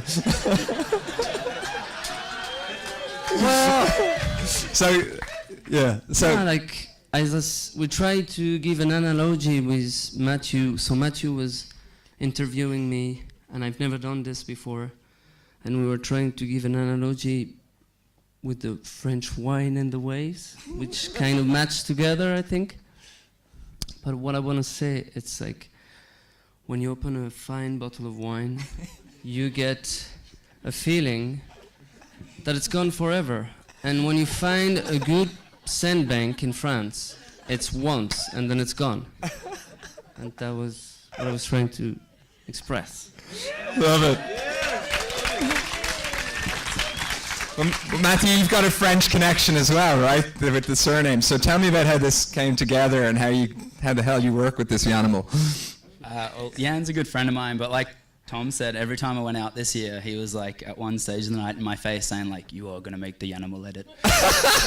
And I was like, yeah, and never did it. And then like, it was like 2 or 3 weeks before the deadline, we finally got together. But he had a load of footage, and he just asked me to get it together. And I had no gear. I actually, on top of Alice being busy enough with 2 films, I also stole one of her laptops and her recording gear, because I have like a real shit old laptop. And then we were able to edit on that, which was good. And got something together anyway. Something. It's epic, man. Well done. Thank you. So you're going to keep going? We want to see more of the same. What's the next plan? What's the next project? Another film? So me, so I used to edit when I was a kid. My pal bodyboarding on mini DVs, handycams, and Matthew brought the fire back, I think. And like it was so much fun doing this edit. And every time he was showing me bits, I was like, oh my god, this is unreal. And yeah, it's just it's very creative, the way of editing, and Matthew is particularly talented on this. So big shout out to Matthew, he did a huge job. Big shout out to Joao, who nailed every single water shots in this part, and Clem as well on the Mullockmore sessions, and all the lads behind the scene and whatever. Amazing, love it. They make it barely happening. So I know you've been on a journey with Mullockmore, and some of that footage is absolutely mad, and you were so stoked with that claim. You hurt yourself out right there, and you've come back all guns blazing. So talk about that journey, and talk about how challenging it is to get back into a wave like that after it's beaten you down. So the waves in Ireland are making you very humble. You're facing heavy, heavy waves, and you just have to be cautious. You have to take risks, but there have to be calculated risks when you're a father of 2 lovely children. So, but Mullockmore, it started with a big wipeout, our love story, and then I was kind of, okay, it can't get worse than this, so you give it a crack next time and you'll be sweet. And just being humble, and same as the beach break, you read the wave, you invisible in the lineup, you let the guys with their guns, with their inflatable vest do their job, and you try to get one amongst the mess. Like, you got a few, mate, well done. Thanks. And I really want to thank the Irish community. Like, they're the most amazing crowd in every lineup you will ever go.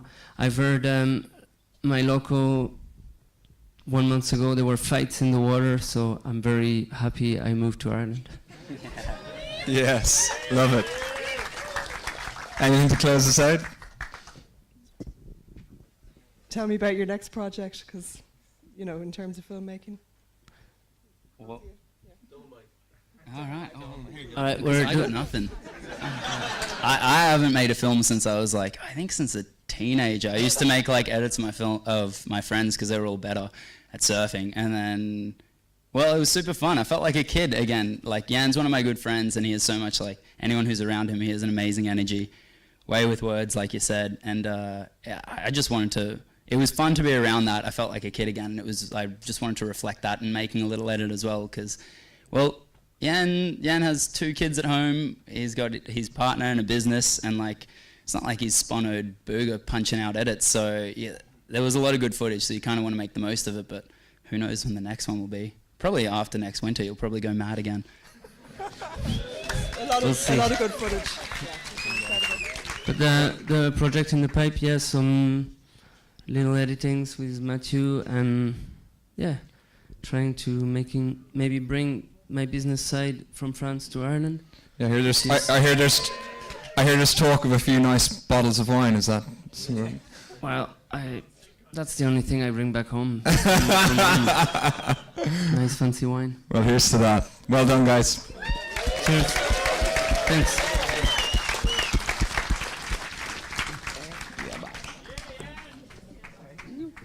Nice one, Yambert.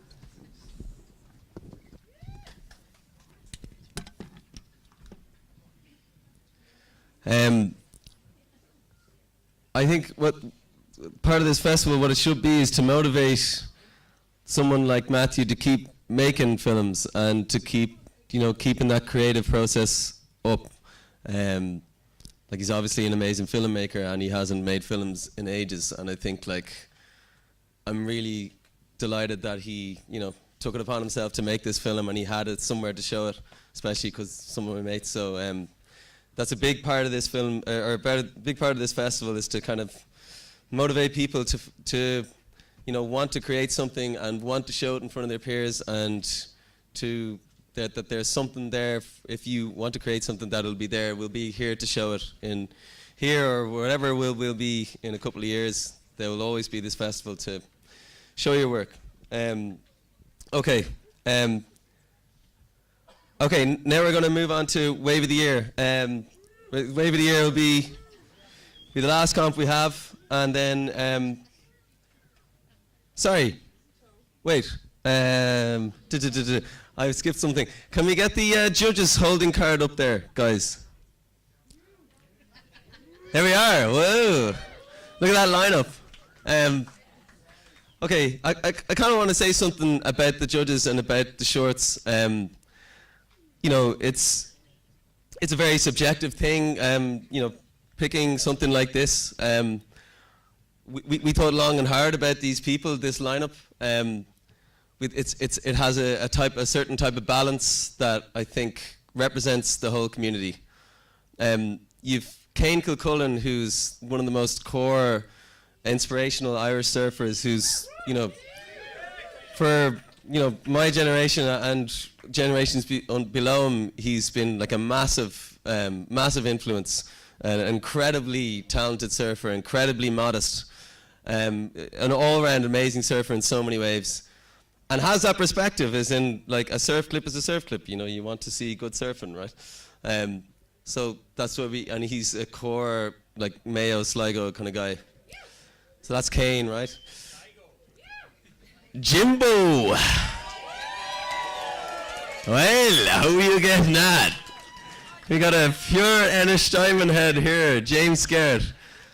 Probably, I think most people would agree, who's ever met Jimbo, probably the nicest guy you'd ever meet in your life, and the most humble and modest, but when you grill him, he's got the coolest insight into all types of art, all types of creativity, and he makes amazing films. I'm kind of stoked that, like, he's here, and we've got these awards about Liscannor Flagstone, and he made an amazing film about the Liscannor Flagstone called A Stone Place, and it's completely analog, and it's absolutely a very moving piece. But he had his humble beginnings shooting surfers with huge egos, trying to make surf clips in Ireland, and he soon got out of it for a good reason. But he's kind of the mix of knows good surfing and knows really good filmmaking, and if a piece of film you have to feel something from it. So that's Jimbo's piece. Before, I'm going to skip Mia for a second, and I'm going to go to Mickey Smith. Mickey Smith is obviously, I think he's like the biggest hero in my entire life, like a massive inspiration. His film A Dark Side of the Lens, I think, it's got about 20 million views on YouTube. I think 6 million of those are probably mine. He was just a huge inspiration to all of us here in Ireland. Sometimes it takes an outsider to see what you have in your doorstep. And I think, like, the surfing community in Ireland is made up of outsiders and insiders, so to speak. And Mickey was someone who showed us that, like, we had these waves and we had these places, and gave us confidence, and now it really made Ireland what it is in the surfing world. Mickey's just an incredibly huge figurehead. So, I couldn't, when I was thinking about the best judge for this, like, Mickey was the first person I thought of. And we have a guest judge tonight, which is Mia Malarkey, and she's an amazing filmmaker. And I think it's really important to balance all this kind of surf male shit out with a kind of an outsider who doesn't know surfing, but knows about what a feeling a film makes. If you know, a good film makes you feel something, and if there's a human element to it, you know, that's super important. And I'm really delighted that Mia is actually here tonight. And Mia, so shout out for Mia.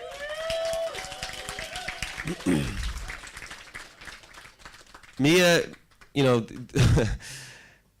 when I did it, so like, I asked all the judges to give us their 1 to 7 and anonymously, so none of them knew what anyone else was saying.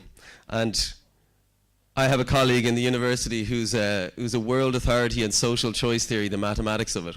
So last year I sent him the scores, and there's lots of different voting systems you can use, and he emailed me back going, this is the winner out of the best possible voting system with the data you have. This is the winner. And this is the same thing I did this year. And this is why we have this balance. You know, we have a balance of, like, Kane on one side is a core surfer, and me on the other side, who doesn't have a surfing background but knows the feeling that a good film should have. And the films we had today were so amazing. I mean, like, really beautiful films, and a great mix, a great mix of perspectives on the sea. So all of the film, these other judges, they didn't want to give feedback, but Mia gave me amazing feedback on all the films that were really, like, they had such a great insight and made me see things in a different way. And I kind of thought it'd be great if Mia could come up and say a couple of words just about her perspective on the films that she's seen, as you know, as a non-surfer, as an and as an amazing filmmaker. Her film Mother and Baby, you have to watch some of her films; they're absolutely amazing. So I'd like to ask Mia to come up and just say 1 or 2 words about the film, if that's okay.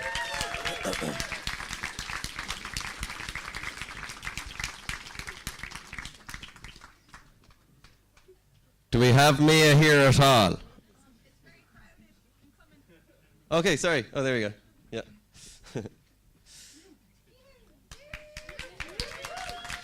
Thanks, Mia.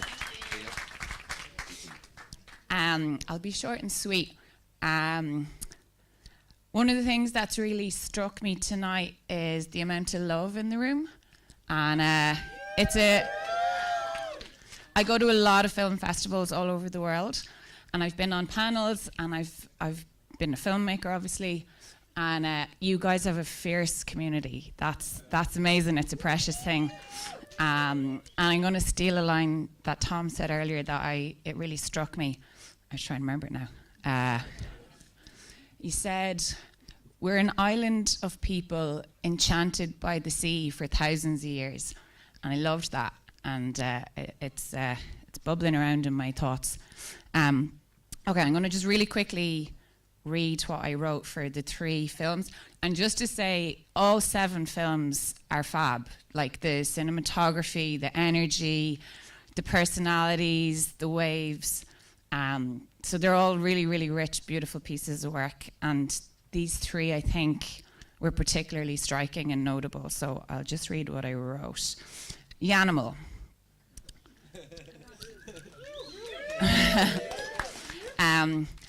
I really thoroughly enjoyed the playfulness, the Frenchness, and meeting this mad character, Jan. I was deeply pulled into his enthusiasm and this idea that he was going on a massive adventure over to Ireland. And then what really whacked me or lifted me was this epic montage of wave after wave after wave, and they were sensational. So that was class. That was my note on that.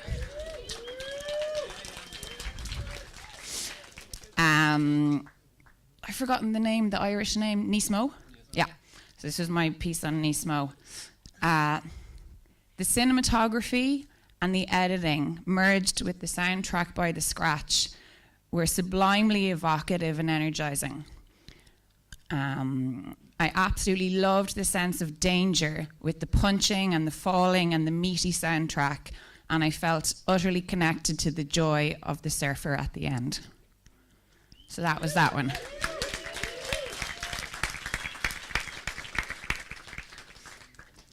And then Salt. Very beautiful piece of work. Salt captured the life-giving power of the sea and the resilience of the human spirit. The film was a moving portrait, weaving rich cinematography with poetic and personal observations that were uplifting and heartfelt. The dreamy aesthetic, the powerful voiceover, the epic cinematography, and the music and the editing were perfectly envisioned. That's it. And I had some other little thought that popped into my head that I wanted to say. I have to try and remember that as well. Life is energy. Energy moves in waves. Surfing is a way to get this very distinctive, specific moment where you get to touch raw life and raw energy. And that's what I keep feeling from all these films and photographs and all the mad energy in the room and the whooping and the whistling and everything. So I also wanted to say that. So that's it. Thank you. Amazing. That's amazing. What a cool perspective. That's so cool. Thank you so much, Mia, and thank you so much for the rest of the judges for this a very difficult task. We're going to do Wave of the Year, and then at the very end we're going to announce the winner of the Best Short Film, okay? So now we'll move on to the Wave of the Year, the Adults Wave of the Year. And I'm going to bring up someone who's going to present the 4 remaining Wave of the Years. Fuck yeah. I want to bring up someone who's like in the mix all the time, like, you know, they're like literally they're in these massive waves getting smashed, and they get to see these moments with these surfers get the rides of their life. I mean, like they're in the channel when these waves happen, these huge waves in Mullaghmore or at the cliffs or at Riley's or any of these crazy places we have in Ireland. You know, someone gets this incredible moment, this fluke moment where they're just in the right spot to get a wave, and they ride the whole thing, and this person gets to see everything from the channel and gets to see the energy that they have and how frothy they are afterwards. I want to bring up someone that's really cool. I want to bring up Megan Gaeta. And she is an incredible inspiration. It's amazing the perspective she has, and an amazing photographer. So Megan's going to take it away now for the rest of the thing. Megan, there you go. This is the order, right? Women's bodyboard pattern. Okay, perfect. I don't really want to stand in the light because I got a really bad fucking spray tan this week. And you're going to see it fucking in its light. So, yeah, I don't know. Like, yeah, Tom rang me this week and I was out shooting some fucking chocolate bars in the forest. And I was like so relaxed listening to this like Zen music. And then I got a call from Tom and I was like, oh no. And then he's like, oh, can you like present the Wave of the Year? And I was like, yeah. And then I hung up and I was like, oh fuck, I'm so pale. It's the middle of winter. I'm gonna be so fucking shy. And then I was like, fuck it, I'll just go get a spray tan. So I go to this place which is opposite fucking a gym. And then the lady's like, oh yeah, we do like all the bodybuilder spray tans. And I was like, cool, yeah, just do me one shade down. Fuck me, she fucked me up. So, yeah.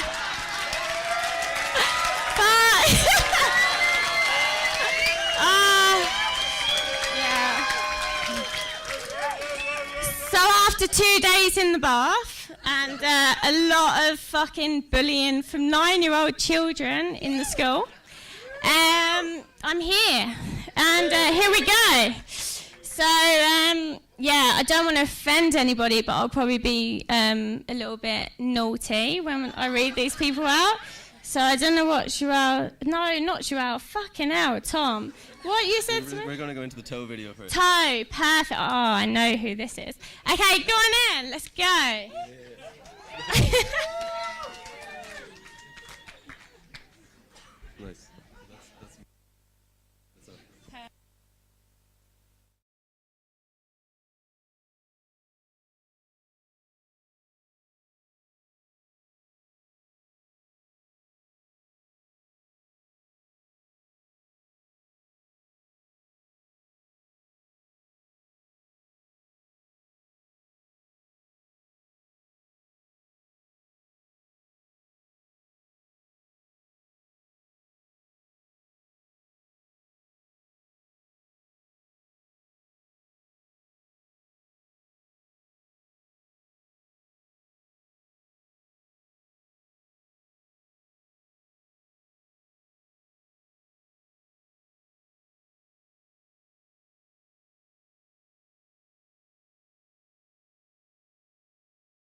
that was well deserved. Me and Garage got a few fucking followers from that, didn't we?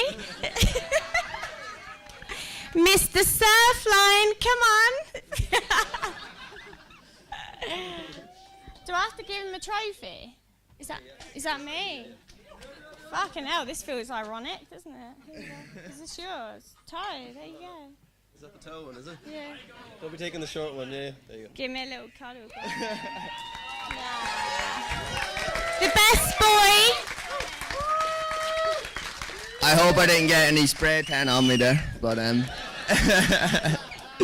know. Cheers to everyone for this, and especially Dylan Stott, who told me into that wave and was telling me all day that day. I know he's up there, and this day was definitely the best day of my life. I had multiple waves in my life, and Dylan got me every single one of them, so I'm very grateful to Dylan for that. And yeah, thanks to Tom and everybody and everyone who was a part of that day. There was so many people part of the day that I'd forget to thank everybody, so I'm just going to say thanks to everybody. And thanks to Diego, actually, for filming it. Yeah, Diego, he's one person I definitely could not forget to thank. Thanks to Diego for being in the spot for filming it. So yeah, cheers, and yeah, enjoy the rest of your night. Oh no. Okay, next one. What's next? And the women's. Here we go. Yeah, the girls.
You're on, yeah. Coming in, Ruby. Ruby's literally the best girl. We grew up together and we used to go to this place called Drain Pipe, and we used to think we were the girls from Blue Crush. And we literally used to like run on the sand and doing these fucking breath holding shit, and like probably held our breath for 1 second and we were like, fuck, we're the best. And then Ruby just turns into this best fucking surfer.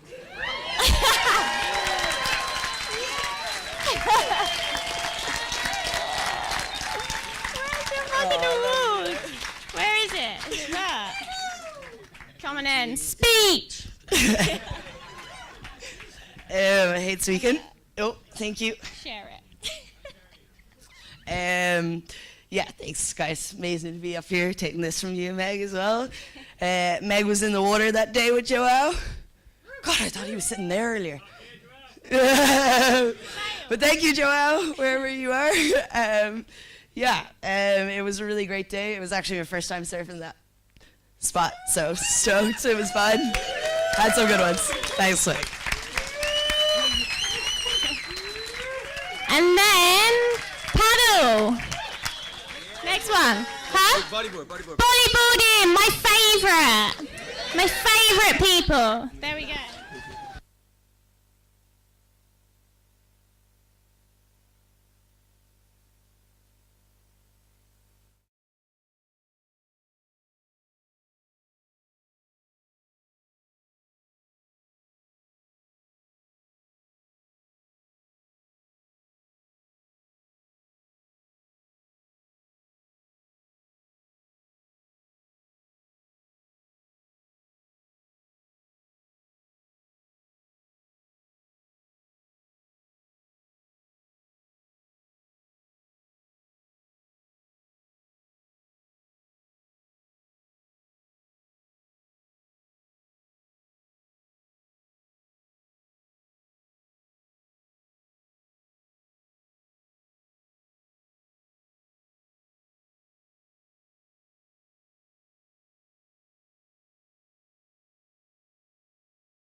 Yeah, Jan, round 2.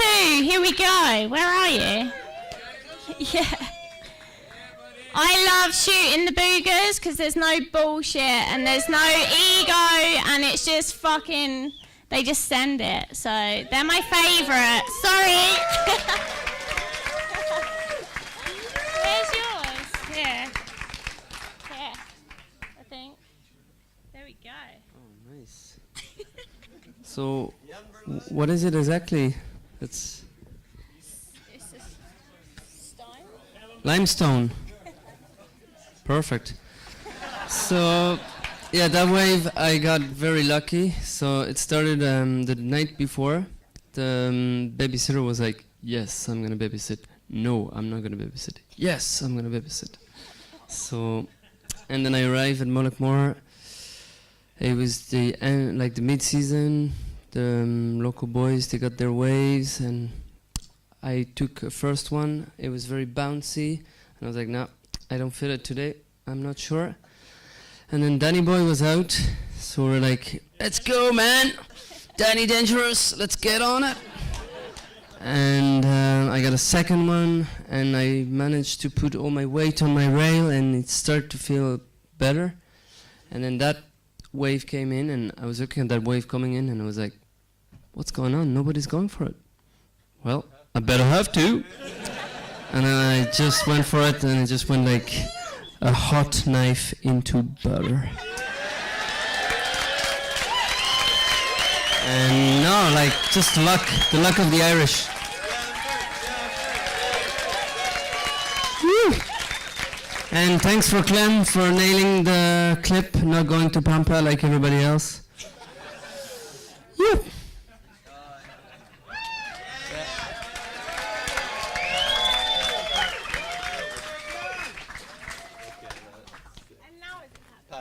And now paddle. Here we go.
Like, Ryan's fucking so good.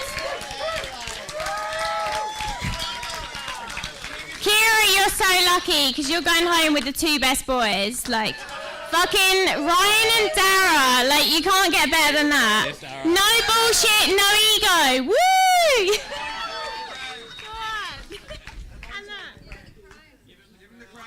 No. No crown.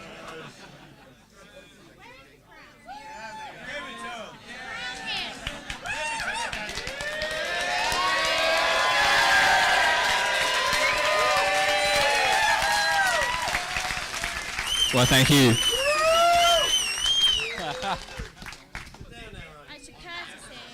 Well, this crown is for something very different, which someone else will receive tonight.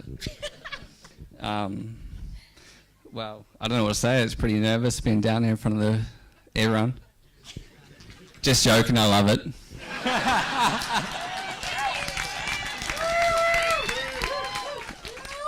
Nathan was definitely mistaken. He was not out there that session. Pretty much no one was. There was no one on the hill. I actually, like, I could tell you a lie, what you want to hear. I could tell the truth. The lie is I was just absolutely frothing, wanted a piece of everything going on that day. That's why I got that wave. But the truth is I rocked up at dawn, got the tides wrong. It was way too high. I had no handbrake in my car, so I took some wood with me to handbrake my car. Got too excited, forgot to handbrake my car. I left it out of gear on top of the hill. Extremely windy. Paddled out by myself. Got out of the back and I was like, what the fuck am I doing? Excuse my French. Definitely a Toto. And I was like, I want nothing to do with this. Noah and Julian got dropped out paddling. And I was like, I'm fucking out of here, boys. Like, Connor was whipping. Anyway, caught the first wave that came through that I thought I could caught. And made it.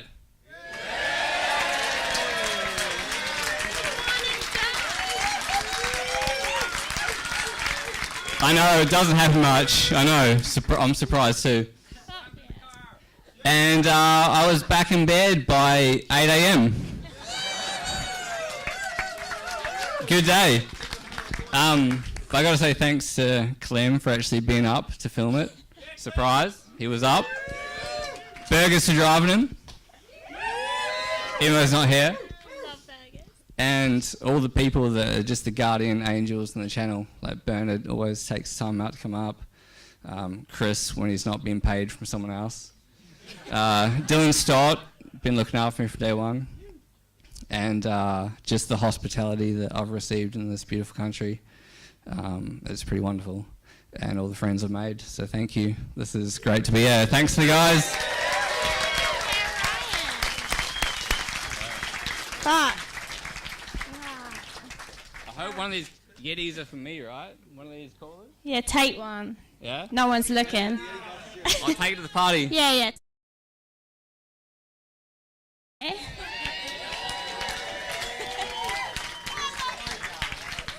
Okay. A big round of applause for Megan, please. Megan Guida. What a great house. Class. That was really cool. I mean, those waves are super special. It's really nice to celebrate them in this way. Like, they obviously mean a lot to people when they're out there and they get those waves. It's like kind of a once in a lifetime moment. So it's nice to have everyone here like cheering on their mates. I want to say one or two little things.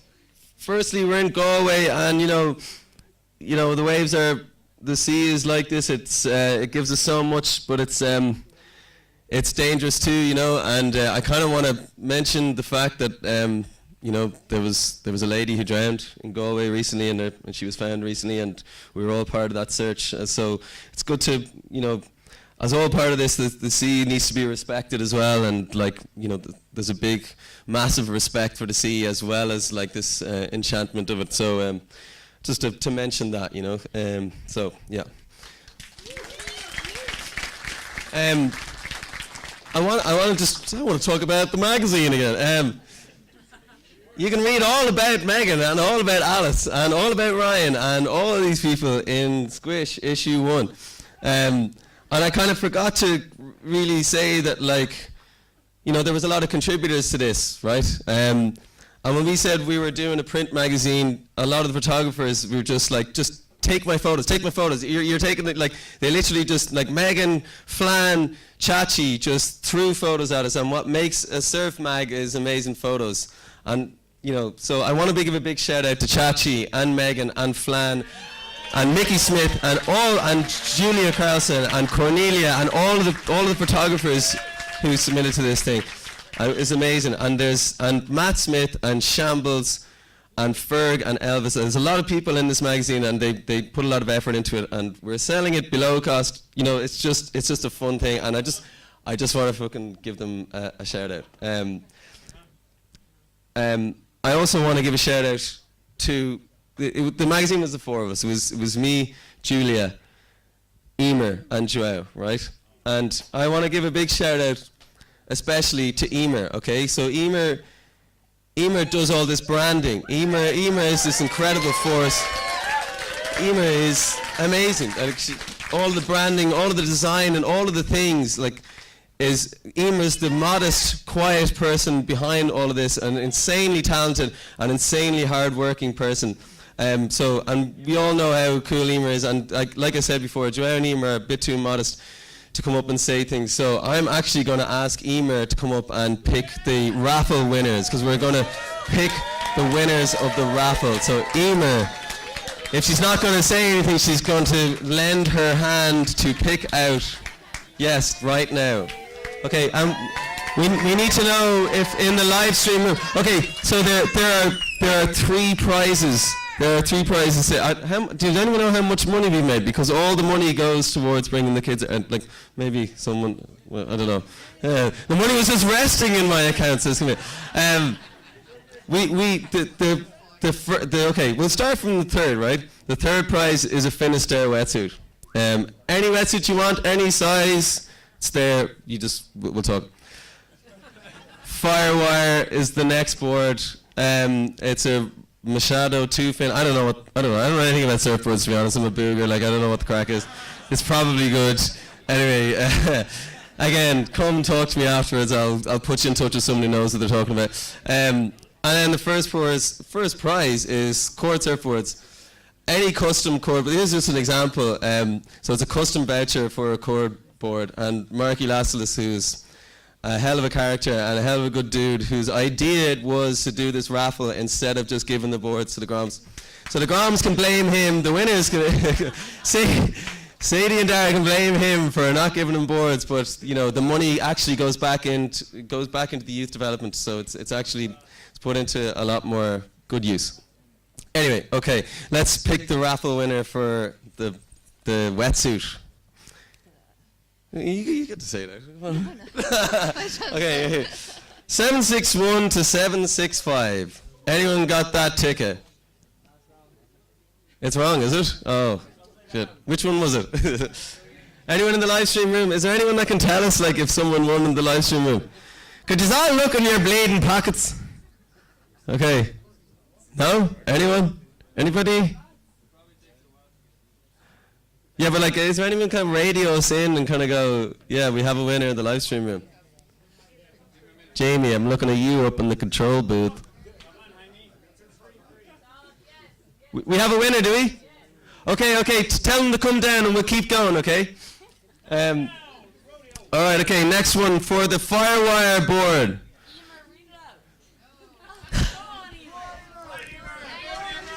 Hello. 201 to 205. Anyone got it? 201 to 205? Anyone? Anybody? No? Dust. Anybody? 201 to 205. Raffles are really awkward. Screen 3, we got another screen 3. Wow, okay, great.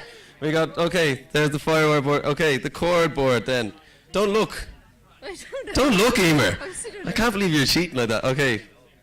246 to 250. Anyone? Yeah! Oh! 246 to 250. You got a custom chord surfboard. No better vocal. Bring him down here. No better vocal than that. Okay. Yeah, you win a board. Just take it. It's actually no, so you can just keep it. So go for it. How do you? Yeah. Okay. I want a swordfish. Oh well, sorry, mate. Go. Oh no, I get that. Yeah, you get that one. Yeah. Okay.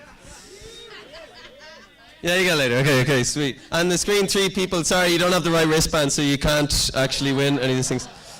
Sorry about that. Okay, sorry. We're okay. This is the end of the night, right? We're going to. Now we announce the best short, okay? Before we do that, we're going to have. Oh, you're a winner. Okay, yeah. Sweet. Which one are you? That was the second one. Okay, so you win a Firewire surfboard. Congratulations. Crazy. What's Thank your you name? Cora. Cora. Cora. Thanks so much. Sweet. Okay. Okay. Yeah, and there's another person, is there? Okay, so we still don't know who 761 to 765 is.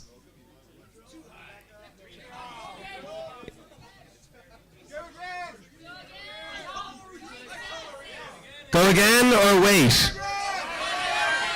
I can't hear you. Let me go ahead and get Emer. Sorry. Try. Okay. Well, you're good. Good. Gia. Fuck yeah, Gia. Get up here, kid. No. Okay. We'll. Are we waiting? Okay. Like I mean, how do raffles work? Liam Grant. I think he knows how this things. Ask the politician. Former politician. Sorry.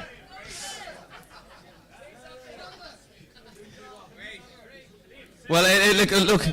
If no one claims this, then we'll pick this winner for the Finisterre wetsuit 2024 Finisterre wetsuit raffle. Yeah. There you go. 16 to 20. I don't like him. Anyone? 16 to 20. Early bird. Anyone? Yes. Do we have one? Oh. Whose is it? Carl! No way! Carl Hanley! Yes! No, the wetsuit, mate. Oh. Okay, someone to keep a record of this. Okay.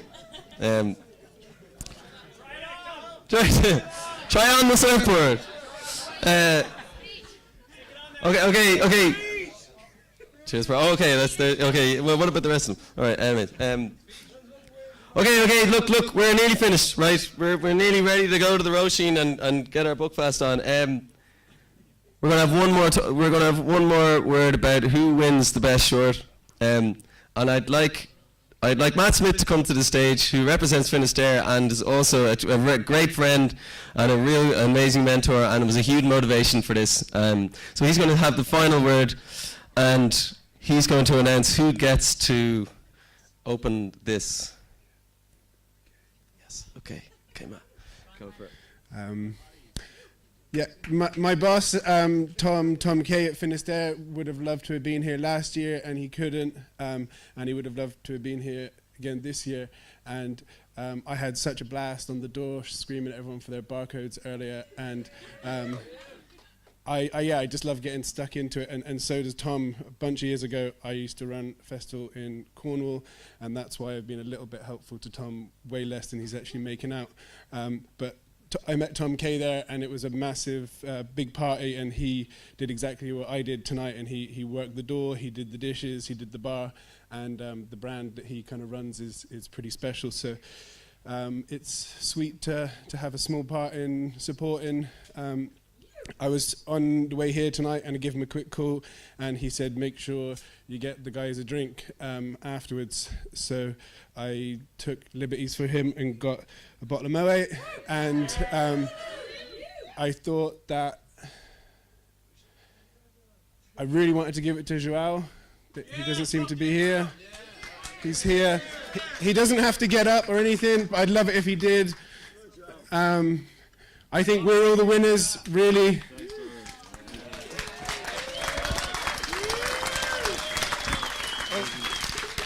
I think the amount of times Joao's been mentioned tonight is batshit. The amount of clips he submitted to everybody that won is batshit. And the socials and the design, like, Tom is amazing at putting this together, and he's going to get loads of thanks forever. But it wouldn't have happened without Joao's skill and dedication and out-and-out hard work. And I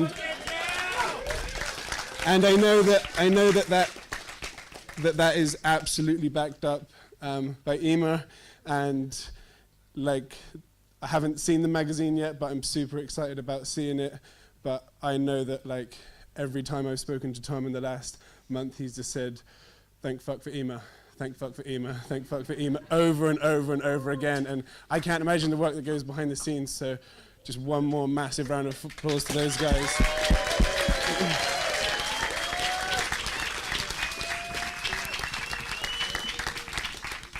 Oh, I wasn't supposed to read that. Tom said, you know, would I be part of announcing the winner, and it felt super weird. So Isabella O'Reilly is going to come and join me, and would you just maybe come down nice and quietly, and I just say a few words about her, and it's just the massivest achievement ever. She is the current Irish Open Women's Champion, and she's 13 years old. So give her the biggest ever round of applause. All the way into the middle. And there's the microphone, and you're going to open that in a minute and call it out. Thanks so much. Champion!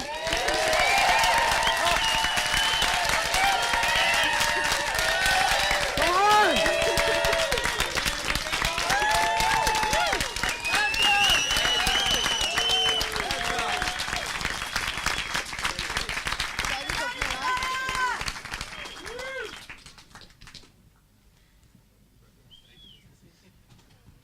And the best short film winner is Salt by Alice Ward.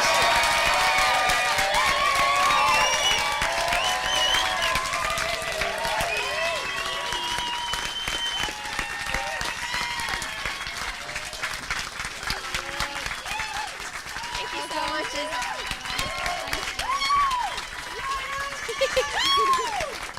Thanks so much. I don't have much to say other than I premiered this film in London 2 weeks ago, and it just felt so much more special to show it at the home crowd.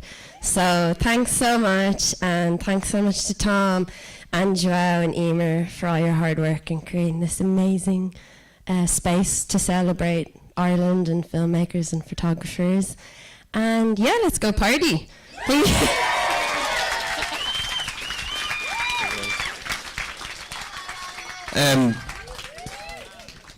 Amazing, congratulations, Alice.